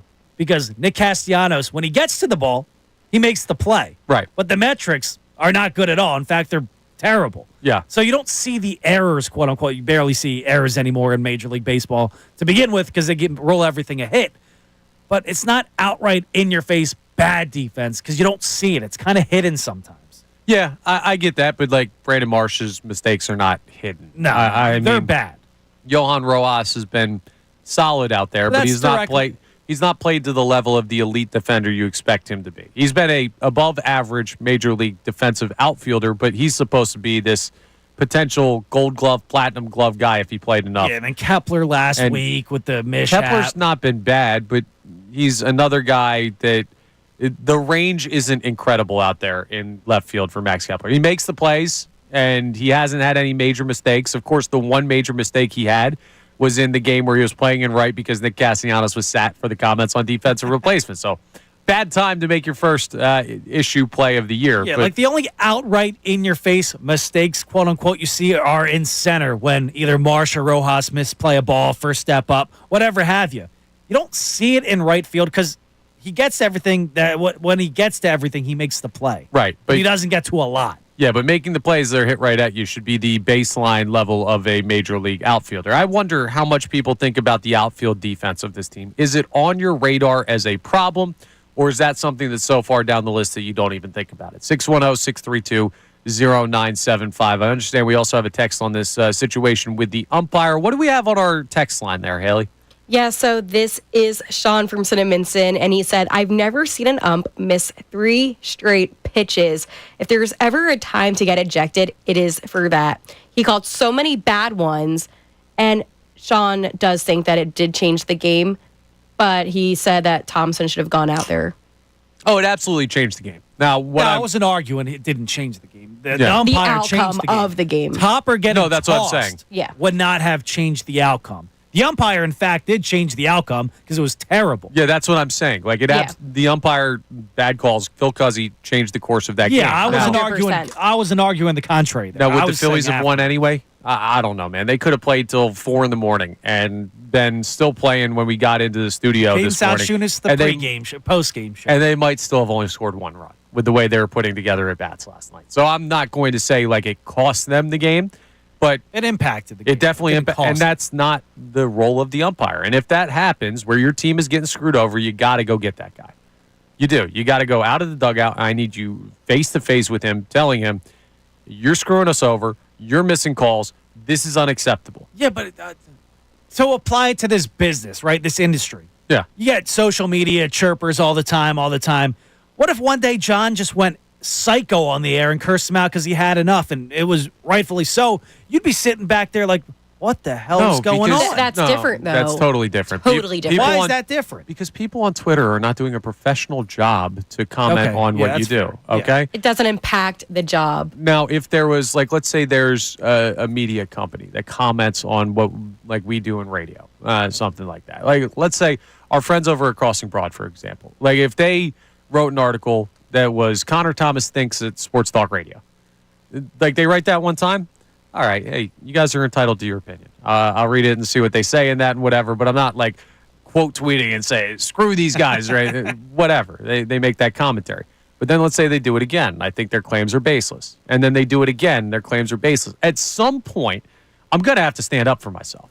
And it's nothing about motivating people here at the Fanatic. But would you want John to be the one to do that? Like you're mad, or Scott? Yeah, if they're unrightfully crushing him, then absolutely. Now, there needs to be a bar for it. But so what? You're okay with them not getting tossed last night? Like, nobody getting tossed with that umpiring performance? Like, I would have. I would have. So then what are you Rod arguing Thompson here? is not that kind of guy. He's never been that kind of guy. He's barely gotten tossed in his tenure here. Well, maybe he should be. I don't get that was an instance where he should have been. Like, he should have been, I agree, but I can't get mad that he wasn't because he's never shown to be that guy. I absolutely can get mad that he wasn't. Like, shown to be that guy is such a you don't have to be the same person 365 days out of the year, right? You can get angry. You can show that emotion. Now, I don't want it as much as some people in the fan base want it, right? There are some times where it's a nothing call in a game that they end up winning, and it's just like, well, you should have gotten run here. And it's in like the third or fourth inning. But in the eighth inning of a game where you're tied 1-1 and you miss 3 straight strike calls that would have retired a batter, I'm getting run from that game. I think most people are getting run from that game. And I want my manager run from that game. And I'm not saying they should fire him because he didn't get ejected last night. But I'm saying that's a point where I want to see some of that emotion. If you have it in you, and he didn't show it last night, and that went far enough that it bothered me this time. Yeah, I'm not even that far off of where you're at. My issue is I'm just not mad at it afterwards. Like, I would have done it. I would have gotten tossed myself. I probably did want him to get tossed, but I'm not mad that he didn't. Yeah, I mean, I expected more out of Thompson last night in that situation. That's all it was. And not every situation is the same thing. So I reserve my right to be easier on him if I don't think it's as egregious of a situation. And I'm not a get ejected to prove the point type of guy always. But in that instance, I would have liked to see him get run. That's it. That was kind of the ball game right there for that situation. It's not a crazy take, so I'm not, like, upset about it. Well, I appreciate it. Coming up next, we're going to take a look ahead to Game 2 tonight in San Francisco with Taijuan Walker on the mound. See how that one goes. We're also going to talk about the Andrew Painter plan. And I've got a gut feeling as to how the Phillies are going to handle this. We also have the Kincade Salciunas Key 3, the best 3 minutes of today's show. So plenty more still to get to before we wrap up. I'm Connor Thomas along with Brendan Gunn, Haley Taylor, Simon on the board. We're back for more after this here on 97.5 The Fanatic. Ray Dunn, Mike Missanelli. Mike Missanelli.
tonight out there in San Francisco. I'm Connor Thomas along with Brendan Gunn, Haley Taylor Simon. John Kincade out for the day. Andrew Salciunas on vacation. We hope the Giants' voice is feeling good enough to come back tomorrow. So we've been holding down the fort today and been talking a lot about the Phillies game last night. Now, in a little over 12 hours, 9:45 p.m. 12 long hours. Yeah, the Phillies will be taking on the Giants for Game 2, and it's going to be another tough night at the Dish, I think, for the Fightin' Phils. They're going to be facing off against Robbie Ray. Now, Ray is one of the all-star selections for the National League, and his numbers have been good. Now, I'll take Christopher Sanchez any day. I'll take Ranger. But a tough lefty who has gotten the all-star nod and holds a 2.68 ERA against this lineup that does not do as well against lefty pitchers and is on a streak of leaving runners in scoring position over 3 games now and showing real no signs of life when it comes to bouncing back from that. And then you got Taijuan Walker on the mound, who is going to be making the start in place of Mick Abel, who is sent down this weekend back down to AAA after struggling mightily in his last start. What would you have done in this situation? I would have given Abel another start. I would have. Now, I understand if they think, this kid is kind of losing it, because they talk to him. They know the temperament of the player. I don't. So is it more on a win-loss thing, or do they not want to ruin maybe his trade kind of impact his value? It could have to do with that. I imagine that's a thought process in it, but I think it was confidence looks a little shot. We worry about him. If he goes out there and gets shelled again, how much worse does it go? Dude, if Taijuan Walker sucks tonight, when do you cut bait with this guy? With Taijuan Walker? I mean, he's got a 3.64 ERA this year. He's not terrible. What do you have against Taijuan this year? He's not useless. What do you mean? He's been in the bullpen. He's been in the starting rotation. He gave like 2 innings the other day after that bad start. Yeah, I don't love him in the bullpen, but he's not useless. Dude. Right? He's useless. In the bullpen, he would be fine. Like, he wasn't even the first guy out when your starter couldn't even make it through 2 innings. You brought Joe Ross in first. Okay, I understand. He's not useless, okay? He's won 3 games for you this year on the mound, and he's got a sub-4 ERA. All right, that is an average major league pitcher. Now, you're paying him more than what average is, and he was terrible last year, and he's been underperforming his entire time in Philadelphia. So I'm not here to be the president of the Taijuan Walker fan club, but he's not a useless pitcher, all right? He's as close to it as you can get. No, he's not. Yes, he is. Oh, my God, Brendan. Do you know what a useless pitcher looks like? Taijuan Walker's pretty damn close to it. A 3.64 ERA over 54 innings is not useless. Do you trust that's going to continue? Maybe. It's a lot. I don't know. Smoke and mirrors, dude. Smoke and mirrors? Stats don't lie. Okay, you got to let the Taijuan Walker thing go. He is a usable major league arm in certain situations. He could be a 5th starter temporarily for this team. He could be a mop-up bullpen arm for this team. All right, this is a team that has had guys in the bullpen. Michael Mercado getting shelled. There are worse pitchers out there than 2025 Taijuan Walker. All right. Where do you think his ERA ranks on this team? I'm just I know it was up there because he got off to that nice little start. Yeah. So what is your? He pitches like once a week now, dude. So it's going to stay low. Yes. Going useless is too far on a guy that has had an okay season. That's too critical of Taijuan Walker. Now, I'm not telling you they're going to win the game because of him. I'm not excited about him making the start. The reason why I would have had Mick Abel make one more start is because this is the last start for that spot in the rotation until the All-Star break.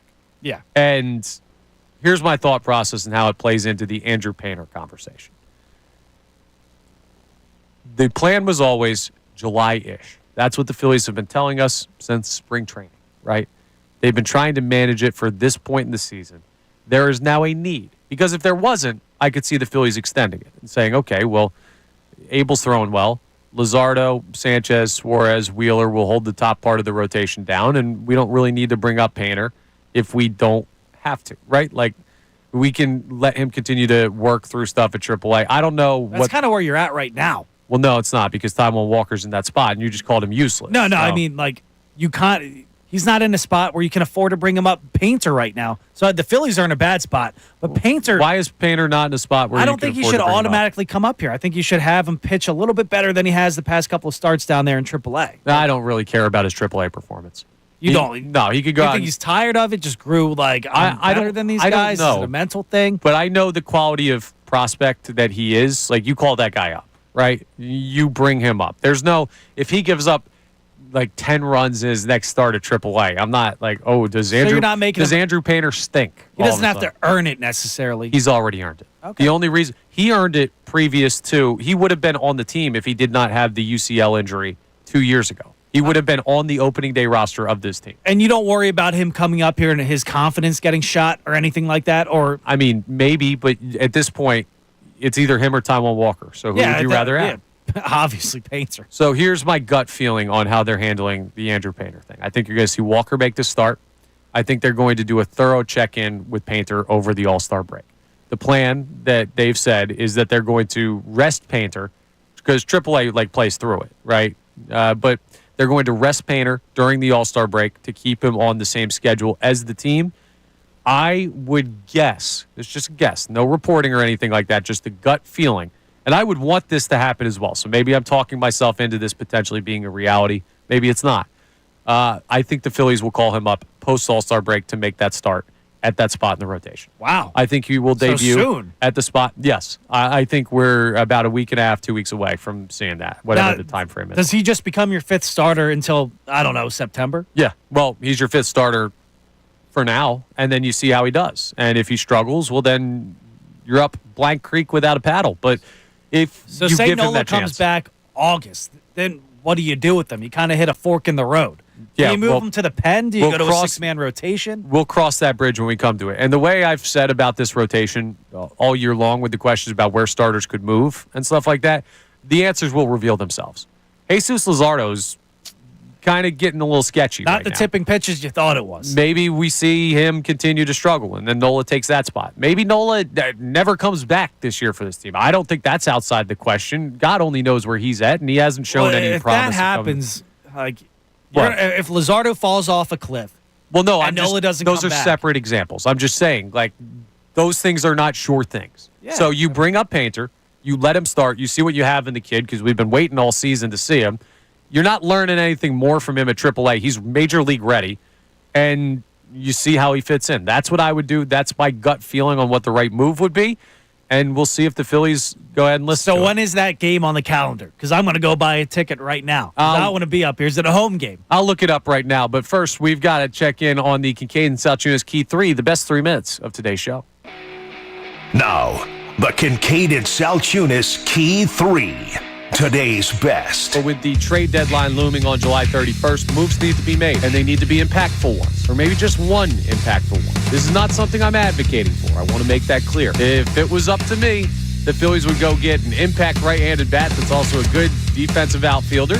They would get a top end of the bullpen arm, and they would also get another arm that they could use in serviceable situations out of the pen. That would be the ideal trade deadline. So, Brendan, with that question about the trade deadline, are you feeling more bullpen or impact bat to help the lineup? Well, it's funny the way I look at it. I think the more realistic option of the two is the bullpen arm because they're more readily available out there. But if you were to tell me we get a righty impact bat on this team, that could solidify this lineup of what we have right now because you don't have that power bat from the right side necessarily on a consistent basis. Now, the issue is, does that guy exist out there? As much as we were excited about the prospect of VJ Edgecom coming to Philadelphia, a lot of people looked at that before the draft and said, hey, he could be a fit here. A lot of people wanted Ace Bailey, but then when he was drafted and you hear him talk and everything and the path he went through to get to the NBA, I think people are really rallying behind VJ Edgecom as a guy that they're happy to have in this organization. And then you see him go out and his first summer league performance drop 28 and just absolutely get after the Utah Jazz Summer League team. He looked awesome in that game. Now, he took a lot of shots in the game, but still, that's kind of the idea, plus 10, right? highest plus minus on the court. Yeah. He had a great debut. I mean, there's no way around it. So everybody's excited about VJ Edgecom being a Sixer, but he was not a true Sixer yet. Not until last night. When we found out just shortly before tip-off of the second Summer League game for the Sixers, that VJ Edgecom would not be playing due to injury. Thumb contusion. He was out last night. He did not play. Now it's out of an abundance of caution. What the hell is a thumb contusion? His thumb's messed up. I don't know. Like he jammed it? He should be totally fine. Again, this is them saying rightfully so, with the injury history of first-round picks in this city, if your thumb is even 99%, okay, probably just hang out for that Is one. this the end of them in Summer League action? I don't think so. The Phillies 0 for, 24 with runners in scoring position. That's the streak that I believe that they're at. You're not going to win many ball games doing that. Honestly, it's incredibly impressive that they are 2-1 in the 3 games that they played during that streak. So take from that what you will. Not a way that you're going to survive by not hitting with runners in scoring position. And that's going to drive this fan base insane. And it should. Like, cashing in those opportunities you get is very, very important. That's kind of the whole idea of the game, and the Phillies have not done that recently. That's what great teams do. Good teams find ways to win when you don't do that, but great teams just go out there and deliver in every aspect of the game. And sometimes I question if this Phillies team's a good team or a great team. Yeah, they're right on that fringe of good or great, and the trade deadline holds a lot of weight for a team like that. There it is, the Kincade Salciunas Key 3, the best 3 minutes of today's show. A lot of Phillies conversation in there with last night's game. Hopefully a better situation tonight, but the good news is this is the last weeknight, late-night game of this West Coast road trip because they've got a day game on Wednesday and an off day Thursday, so good for the sleep schedule if you're up early like us. But we'll see what the Phillies do against Robbie Ray, a tough left-hander, an all-star left-hander in the National League tonight. I don't have a lot of faith that the offense is going to look much better, but maybe having the lefty out there on the mound, you get into a situation where you say, okay, Edmundo Sosa maybe gives you a spark, or maybe Johan Rojas bunts his way on. I don't know, man. Maybe Otto Kemp does something. God only knows. But the Phillies need to start hitting with runners in scoring position. That is prime expectation for tonight's game. And Robbie Ray's a tough task, so if they can solve him, great. If they lose tonight, it'll just be another year where they haven't won a series in San Francisco. That dates all the way back to 2013. So we'll continue to talk about the Phillies throughout the week. We also have Andrew DeCecco joining us tomorrow from the 8 a.m. hour on, so we'll get into some football talk, and hopefully Johnny is back and his voice is feeling all right. By the way, Brennan? Remember to support life-saving cancer research. Join me and our generous partner, Pierce Phelps Bryant Heating and Air Conditioning Contractors, in making a donation to the American Association for Cancer Research today at 975thefanatic.com/AACR. Cancer research saves lives. Well, thanks for hanging with us, everybody. Don't go anywhere. The Mike Missanelli Show comes your way next. Thank you also to TJ and Nate for filling in behind the scenes. A lot of people have to step into spots when folks are out and vacation is going on and everything. So appreciate everyone being flexible here on Kincade Salciunas. Hopefully we're back to me and John tomorrow, and he's feeling all right. But we will talk to you all tomorrow either way. Again, the Mike Missanelli Show comes your way next, right here on 97.5 The Fanatic.